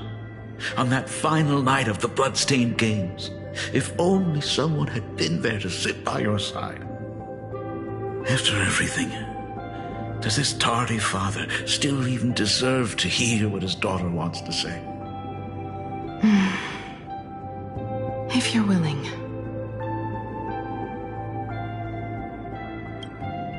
Thank you, Akiveli.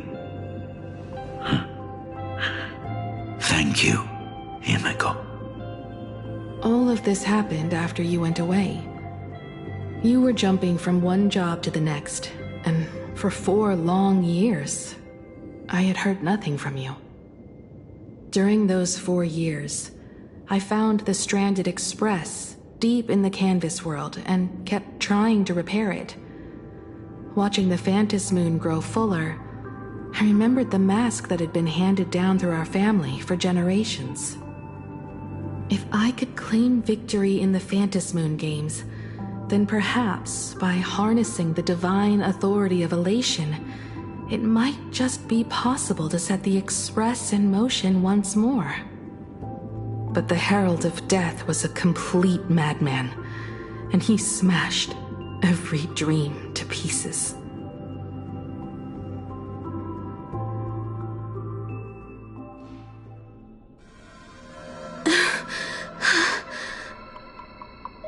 These bloodstains. The Herald of Death is heading to Tufbrook. He's already killed so many people. When will it be enough? Himiko, are you afraid? You're asking if I'm afraid? Of course I am. After seeing all that carnage along the way. Belle, Mia, everyone was splattered everywhere. Like spray paint. Twisted and crushed. They watched themselves turn into... while they were still alive. But Himiko, I'm here for you. I'm okay. I'm fine. If I don't stop him right here and win the Phantom Moon games, there will be no tomorrow for anyone, let alone a new journey for the Astral Express. And someone needs to avenge those students at the Academy. That is not your responsibility. If you are afraid, let me handle it. I know hunting down the Herald of Death isn't my responsibility, If I turn around and walk away, no one will blame me. But I am already here. I can't let him get away. Yeah, I'm not really scared anymore, really. Warning, warning. Rogue supplicant has entered Dovebrook District. The suppression squad sent by the Department of Aberration Defense. They're all gone. Completely wiped out. I struggled through the pain as the Herald of Death dragged and smeared them across the ground. But these stains... Is he really so far gone that he's using himself as paint? Even so, he still managed to break through the blockade ahead. That's terrifying. To take down a monster like him, you need a single perfect strike. Overwhelm him before he can even react. I think I've got it. But first, I need to buy some time. Let me handle that for you. All right, but buying time is easier said than done. It's too narrow here. We need more room. The best bet is to pin the Herald down on that bridge. I'll take all the wish power I've gathered since the Phantom Moon became full, and use it as fuel to paint it into existence. The sheer destructive force unleashed from creating a massive object will break him and leave him completely incapacitated. But by doing this, even if we defeat him, you would be giving up any hope of winning the Phantom Moon games. Yeah. By burning all the wish power, I will be forfeiting my victory. But even if I did win the games and restart the Express, what would happen to this city? To my friends, my teachers, and everyone else? Where would they have left to go? To set the Express in motion with Aha's power, while standing by as innocent people are slaughtered by monsters? To soar into the stars while turning a deaf ear to the screams on the ground? Someone who does that has no right to call themselves a nameless. I knew I should have stuffed an orbital cannon or a molecular saw into the case, using that bigger on the inside Trailblaze tech, just like the Astral Express. Remember that for the future, then. Right. When this is all over, I will have to give it a try. Another body.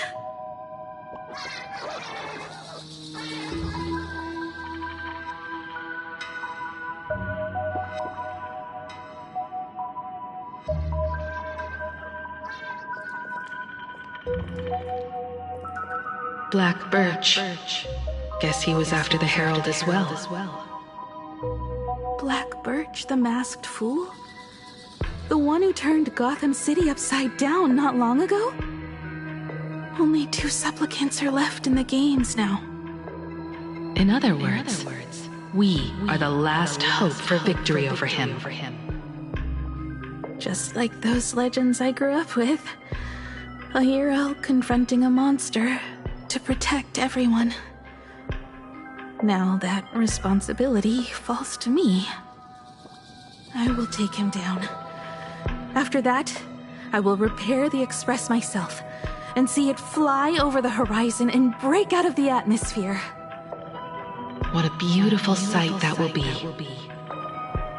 Then consider this the first world to be saved before the journey on the Express begins. The very first stop, then? It'll certainly be quite memorable. The stench. It's about time.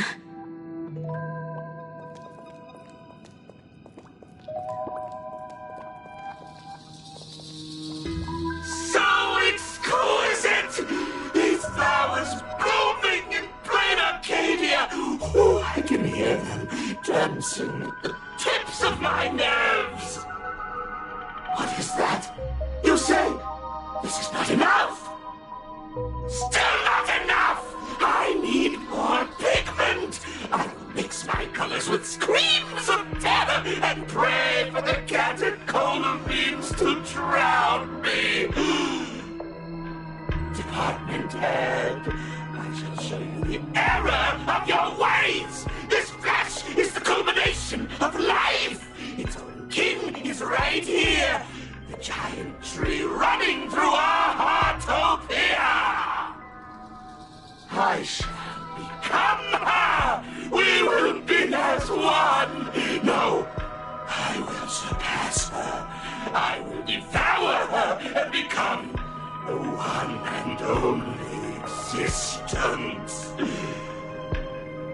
Another new shade, dazzling, shattered crimson! Are you perhaps the color I've been missing all along?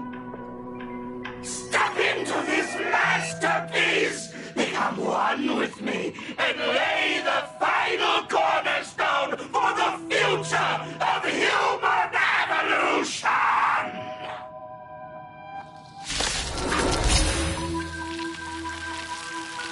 Stop right there.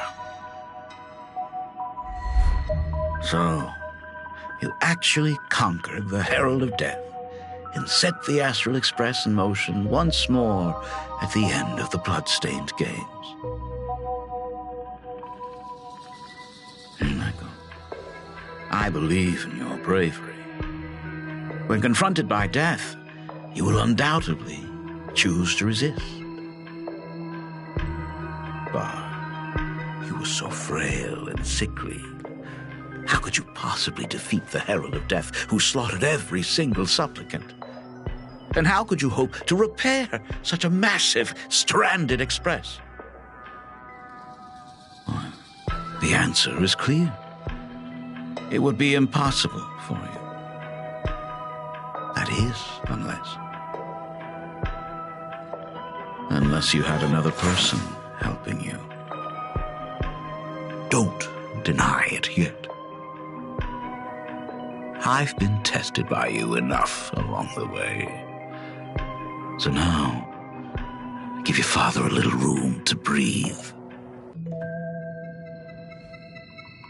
While I was gathering your belongings, I found some of the manuscripts you left behind.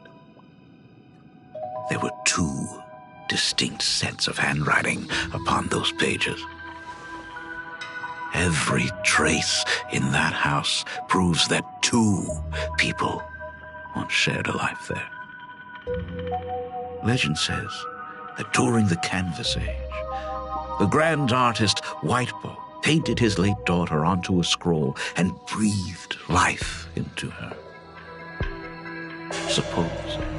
Just suppose, that my brilliant daughter created a likeness of herself, a self-portrait so perfect that it breathed and moved with her. If that is the truth, then every mystery is explained. During that night of the Bloodstained Games, a girl at death's door and an imagination she created followed the trail of the Herald of Death all the way to Dovebrook. As a monster bearing Shuhu's flesh and a supplicant lost to madness, Marcus and Tali defeated the pair before him without lifting a finger. Driven by pure instinct, he slowly closed in on them. He intended to use their very lives as pigment to paint a new bloody bloom.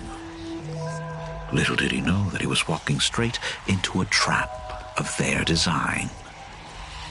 The moment he drew near, a massive iron fist was imaginated from the sky above. It crashed down and crushed into dust. It was the night of July 22nd, 1984, of the Arcadian calendar. A colossal shockwave radiating from Dovebrook District shook the earth. As the dust settled, a strange urban legend found its way into every corner of the world. Over 10,000 sightings reported a giant arm descending from the sky that evening. In the hours that followed, the Department of Aberration Defense confirmed that the Herald of Death was completely incapacitated. The theories were endless. Was it a divine act by Yaha? Or a weapon built by the IPC? No one knew for sure. Yet the silhouette of that giant remained etched in every mind as a testament to heroism. It was just an arm. Yet beneath the brush of a girl who yearned for the stars, it became an extension of humanity's reach.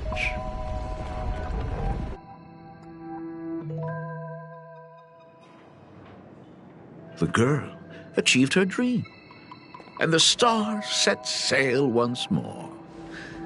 Truly a most romantic fairy tale. And now, unfortunately, I have to destroy this fairy tale myself. You don't believe me? I have no idea who you truly are. But that little girl who longed for trailblazing, my frail and sickly daughter. From the very beginning, Himeko never left Plain Arcadia. That is not something you should joke about. You know better than I do whether I'm joking or not. By the way, things outside aren't looking good. The Arcadia is drowning in problems. Is it really wise to stay here instead of helping the younger crew members?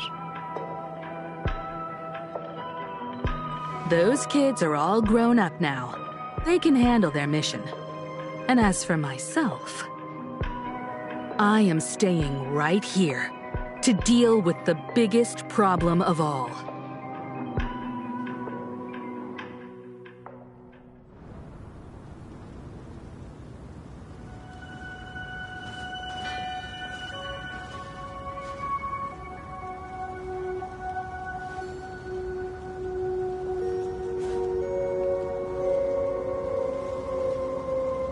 Are you intending to stay here until the outcome is revealed? It might take forever for him to return, or he might never come back at all. Or maybe, if I just complain and say, I wish Blade were here, he'll just show up. Anyway, it was his choice.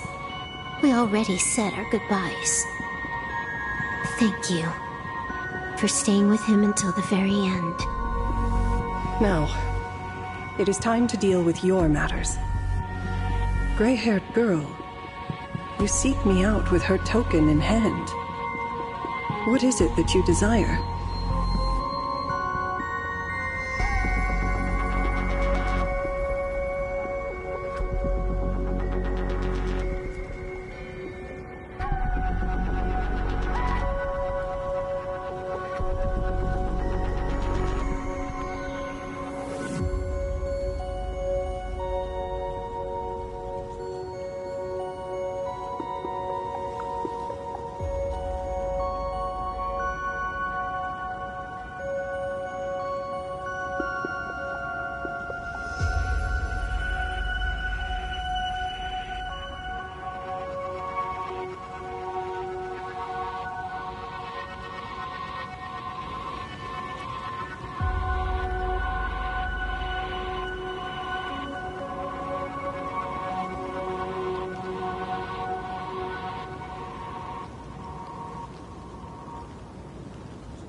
already told me?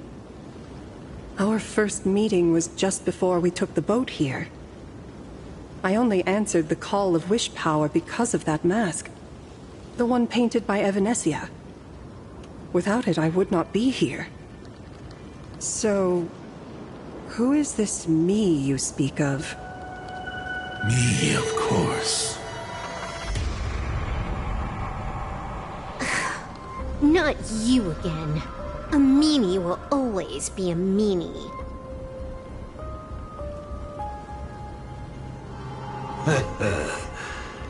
Misfortune and I share one thing in common. We both enjoy dropping in uninvited. A reunion after 1,000 years. Graphia, it has been a long time. A Sot Pramod.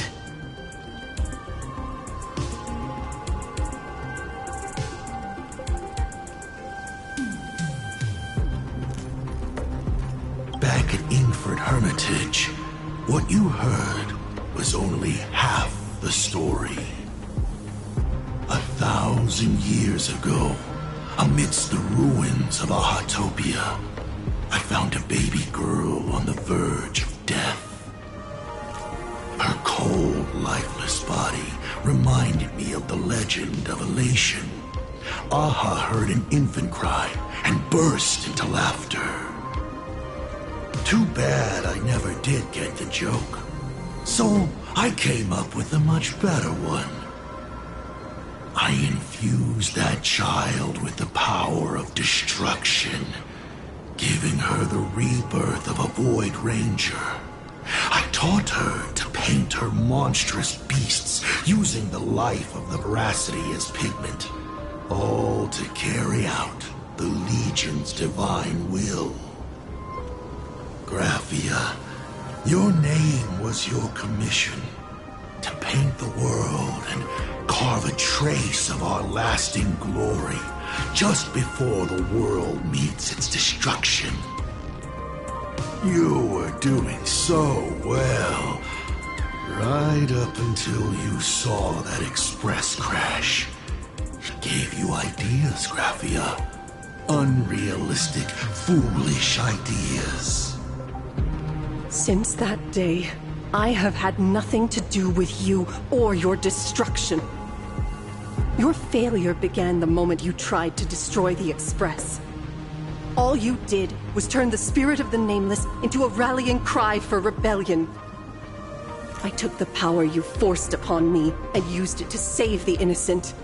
You commanded me to record the end of worlds, but instead, I created a sanctuary. So, you think putting on a human mask makes you one of the Trailblazers?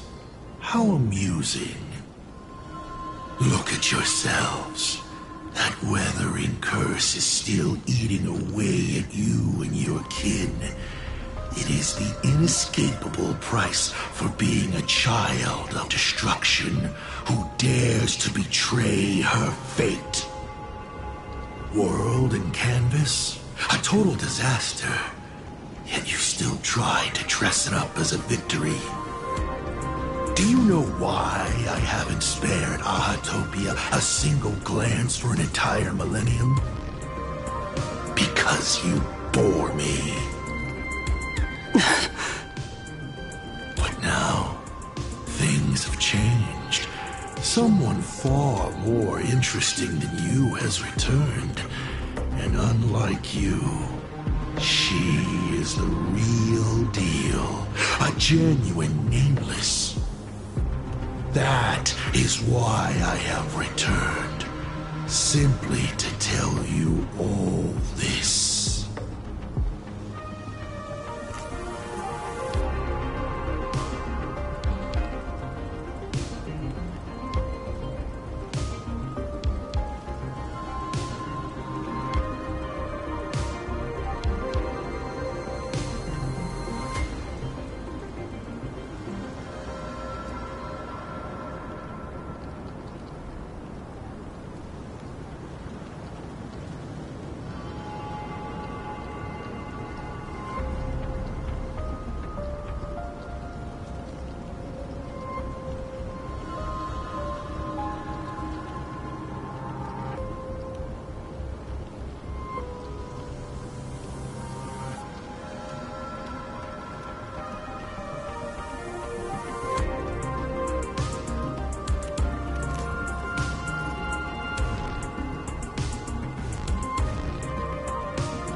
Himiko?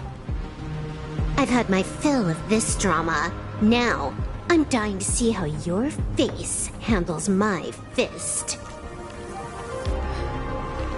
For 1,000 years, I have painted them over and over again.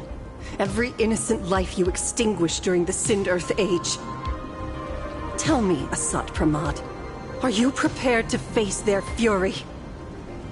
I have more important things to do than linger here. But this little parting gift of yours? Why not let them have a taste instead? Come forth. Demonstrate your defiance.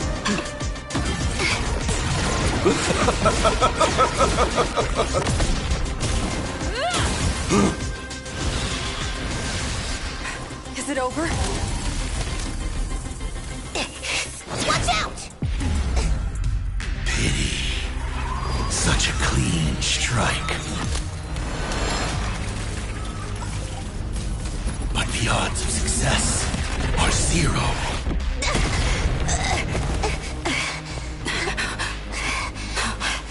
The restraint check failed? A 1 in 10,000 chance. The moment I cast the dice, the outcome is fixed. Remove the mask, protagonist. It doesn't suit you. As for you, your end is decided. Farewell. Sorry. I have failed. Minions of destruction! I will drive you all from this world! We must force her back to her senses.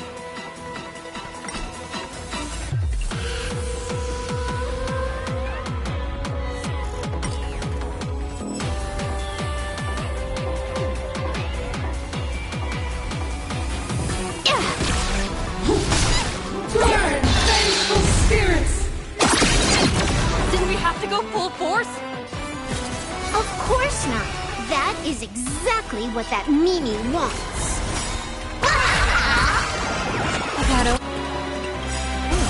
Don't thank me. Wiped him out. Don't come any closer! Fiends or devils, I'll crush them all! That's all the spark you got? Want a battle? Devour offspring! Fight for me!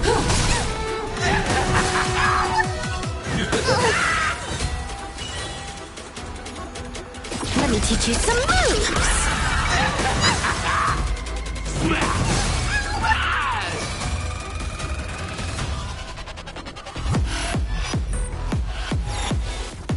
Baneful clouds scatter. I'm scared! Stay put! Give me strength! Best of luck. An explosive start. All for the thrill. Fury of the dead!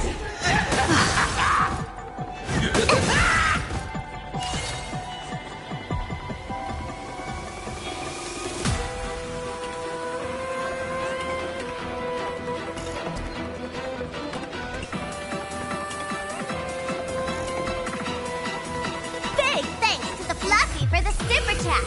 Thank you to our lucky diviner.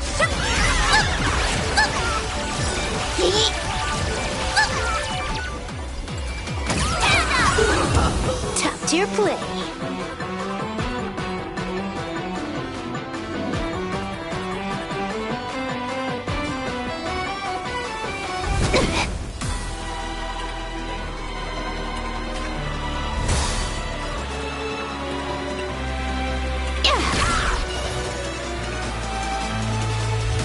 Stars favor us. Let greed devour all!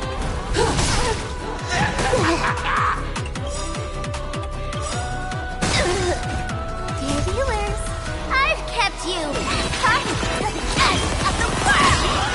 This next round, real gaming. Bonus round.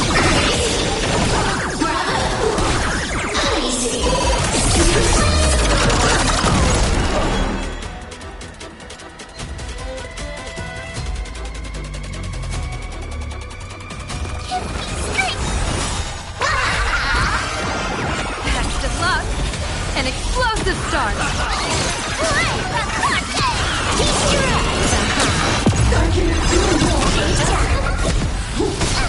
Burn, vengeful spirits!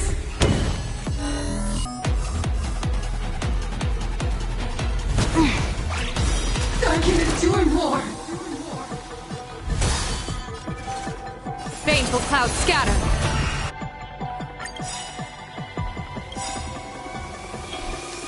People always say that the will of heaven can observe the heavens with my divinations.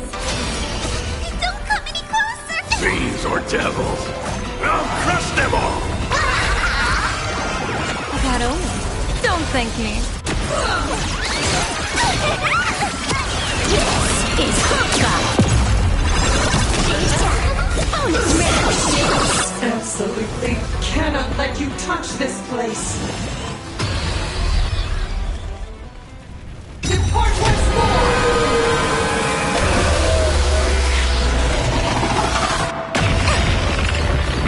We need to finish this fast and catch up to Asat Pramod.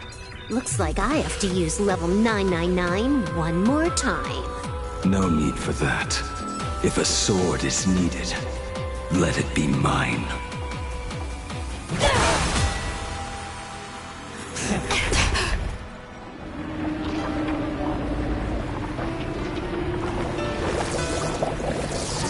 Have you thought it through? What defines a blade?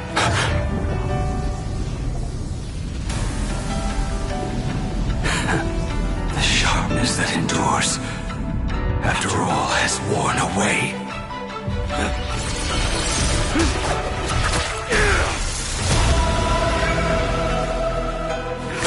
I shall take veracity as my forge, and abundance as my iron.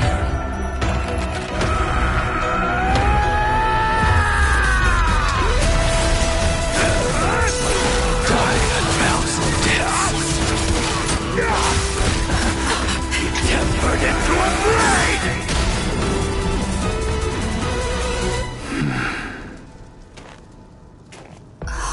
What?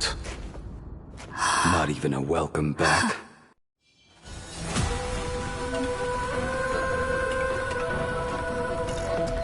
You will serve as the tempering fire! No way! Blade! You answered my prayers! 1 in 10 chance of survival. I choose to survive. You will serve as the tempering fire!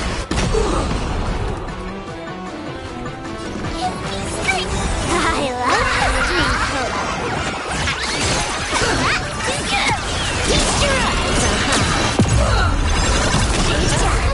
Let greed devour all! What happened to her? This is Asat Pramod's handiwork. Bring us your senses first!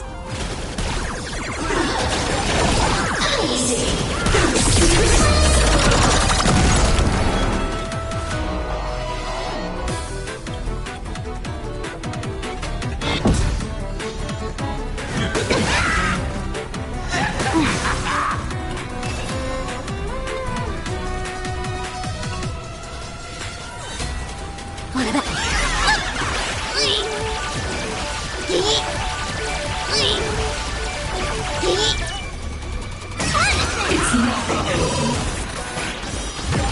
You will serve as the tempering fire!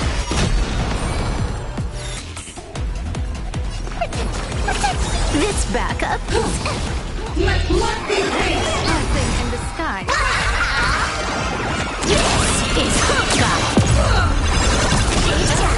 Bonus round!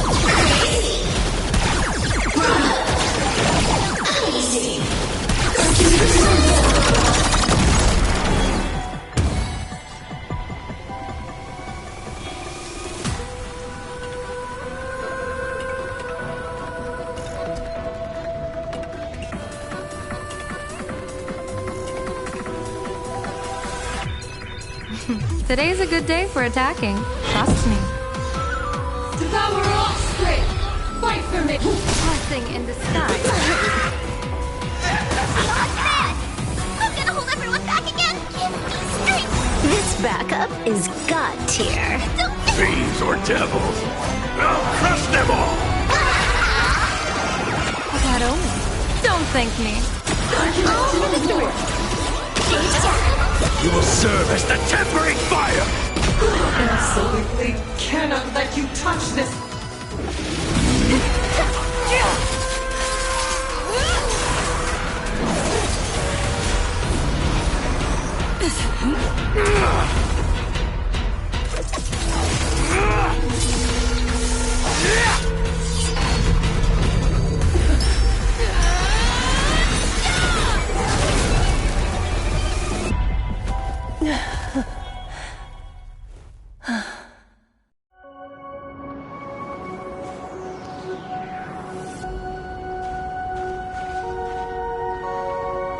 I hope I am not too late. Are you kidding? Your timing is impeccable, Blady. But isn't this a bit much? How did you even change outfits? What happened down there? I used the Leviathan's maw to imprison Shuho. But that doesn't matter. What matters is that you made it out alive and got the job done. Not yet. I have made a decision. This time, I will stay and become a supplicant. I am joining the Phantasmoon Games. What? You're going to stay here and poke your nose into this world's business too? Let us settle this first. Are you okay? Thank you. All of you.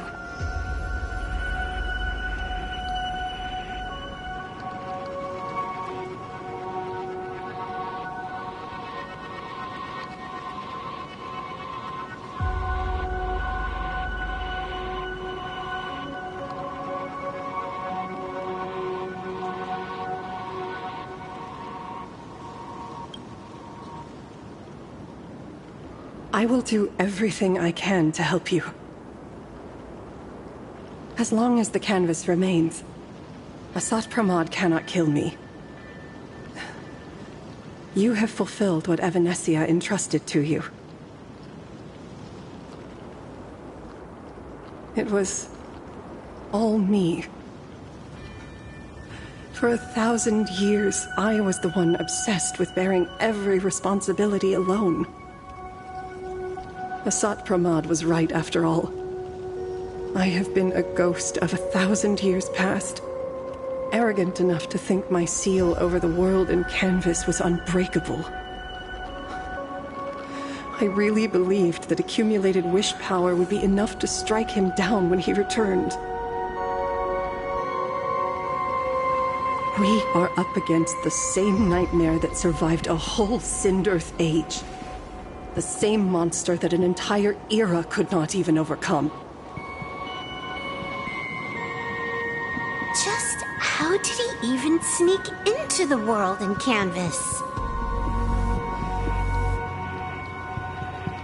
The first time I stepped into Inkford Hermitage, a strange Wispe tried to latch onto me, but it didn't succeed. Maybe that was the first step in Asat Pramod's plan to infiltrate this place. Then, he took on Graphia's form to tamper with my mask, and even taught me the way to summon the real Graphia. In the end, he got what he wanted. So, this guy has only been after one thing this whole time.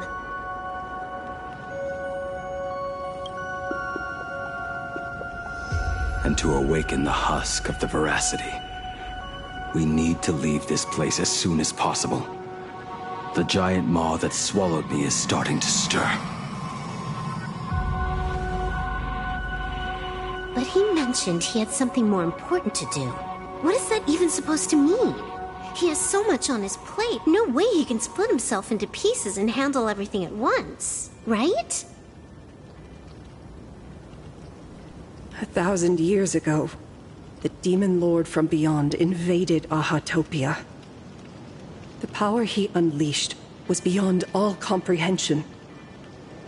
He could appear in places thousands of miles apart at the exact same time, as if he possessed countless incarnations. What? He said he was meeting a genuine nameless. Himiko! She's in trouble!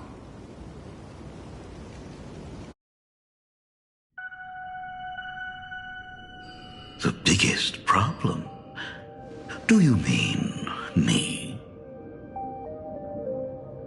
You said that classroom was a secret place of your own creation, yet Fullwish seemed to know everything about it. You are far too familiar with the Express, yet there is no way my father could have ever set foot on it. And another thing, when we first met up earlier, you said it had been 15 years. But my father clearly left much earlier than that. Your story is riddled with holes. Or rather, you never even intended to pretend. You are the only person I can never seem to lie to.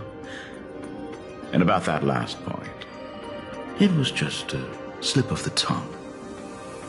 Stop this pathetic act. You are not him. You who dare to impersonate my father, show your true self.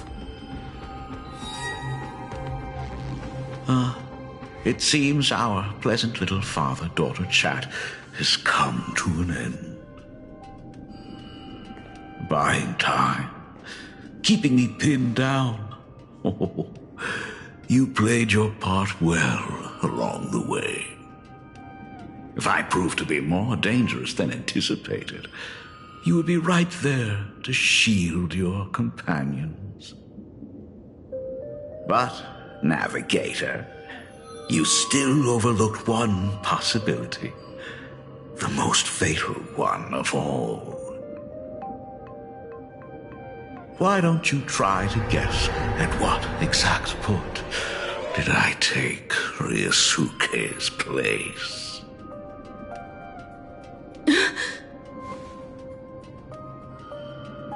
It happened on the day that man, in his desperate search for the source of the weathering curse to save his family, was destroyed by me.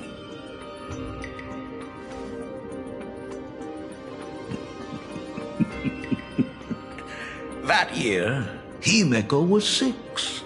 At her mother's funeral, she met her father for the first time. You are lying. I have told you only one lie in all these years, my dear daughter. Nice to meet you. I'm your father, Ryosuke. All that effort, all those years spent by my side, what are you really planning? Even I find it hard to tell what goes on in this head of mine sometimes. But now, as I look at your face, at that exquisite expression, it all makes sense. I had so much fun playing a father. And the best part, that was not even the most fun I have had today. Hey, can you hear me? Someone who looks like a Sapramod just showed up at the tavern. We are under attack by Asad Pranat. Dan Heng and I will do everything we can to cover Yao Guang. I've played along this far, so why not make it interesting?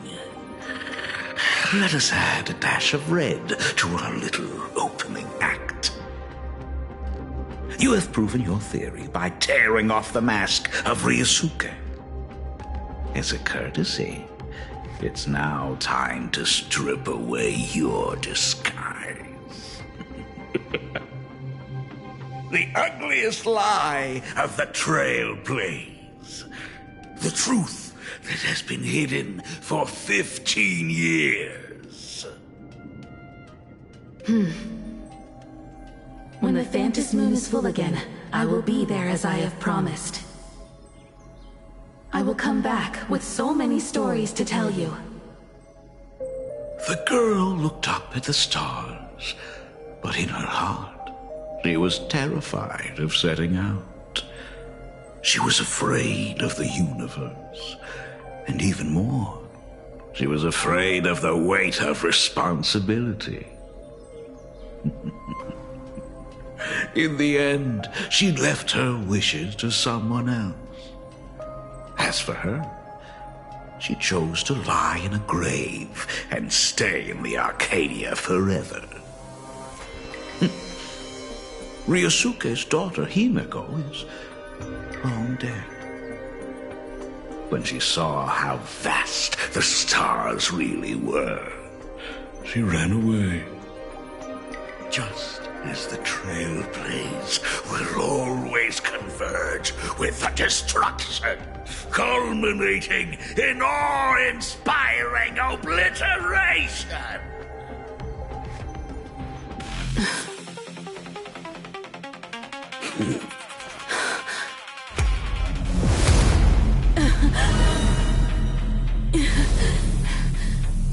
So, you really are a fake. Right back at you.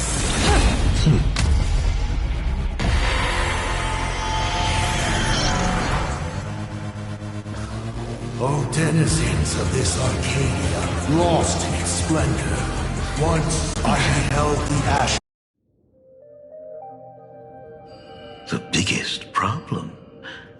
Do you mean me? You said that classroom was a secret place of your own creation, yet Full Wish seemed to know everything about it.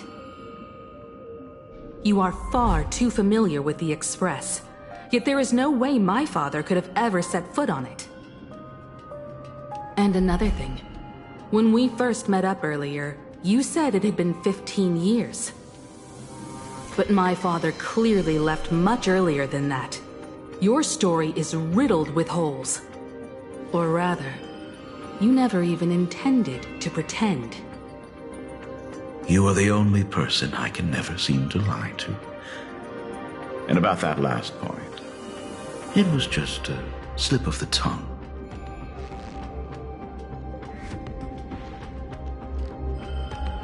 Stop this pathetic act. You are not him. You who dare to impersonate my father, show your true self.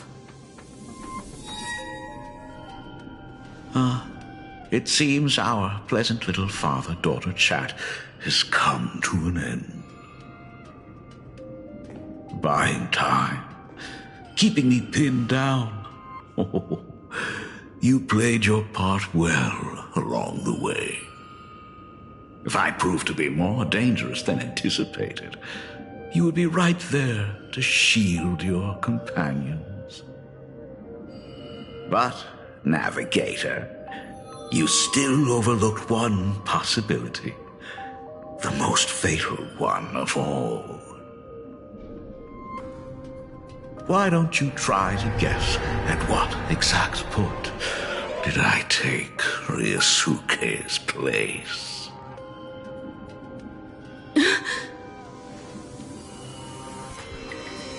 It happened on the day that man, in his desperate search for the source of the weathering curse to save his family, was destroyed by me.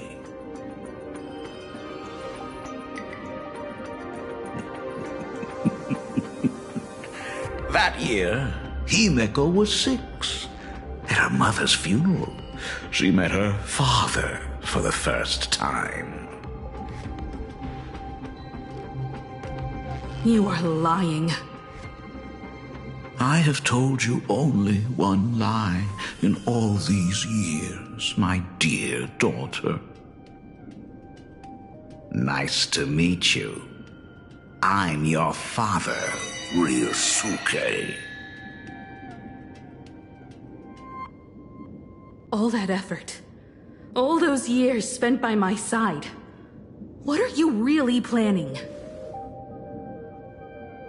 Even I find it hard to tell what goes on in this head of mine sometimes. But now, as I look at your face, at that exquisite expression, it all makes sense. I had so much fun playing a father. And the best part, that was not even the most fun I have had today. Hey, can you hear me? Someone who looks like a Sapramod just showed up at the tavern. We are under attack by Asai Pranad. Don Hung and I will do everything we can to cover Yao Guang. I've played along this far, so why not make it interesting? Let us add a dash of red to our little opening act. You have proven your theory by tearing off the mask of Ryosuke. As a courtesy, it's now time to strip away your disguise. The ugliest lie of the Trail Plains. The truth that has been hidden for 15 years. When the Phantom Moon is full again, I will be there as I have promised. I will come back with so many stories to tell you. The girl looked up at the stars, but in her heart, she was terrified of setting out. She was afraid of the universe, and even more, she was afraid of the weight of responsibility. In the end, she left her wishes to someone else. As for her, she chose to lie in a grave and stay in the Arcadia forever. Ryosuke's daughter, Himeko, is long dead. When she saw how vast the stars really were, she ran away. Just as the Trail Plays will always converge with the destruction, culminating in awe-inspiring obliteration.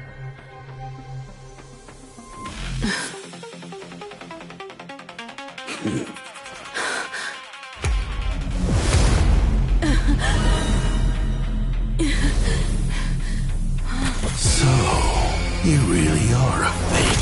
Right back at you.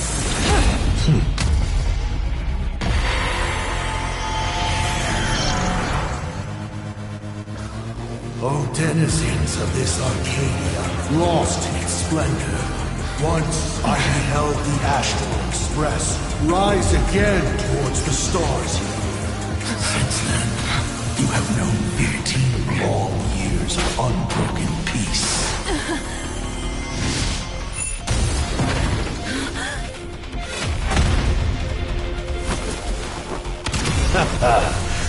It's been a while, old friend.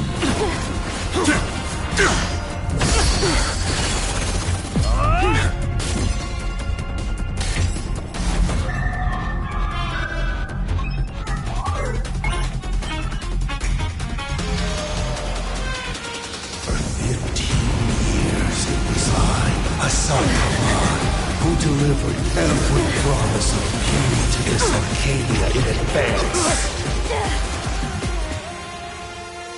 Now,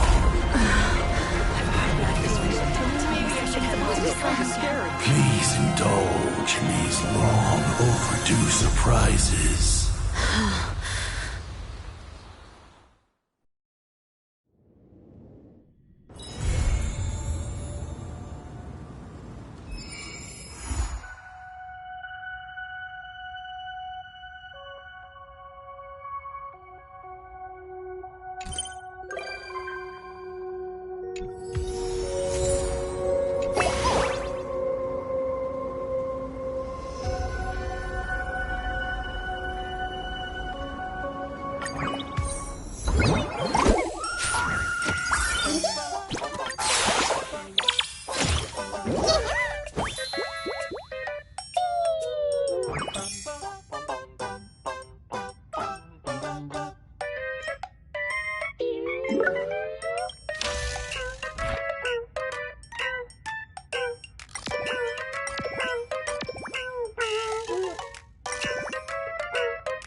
combos across the board.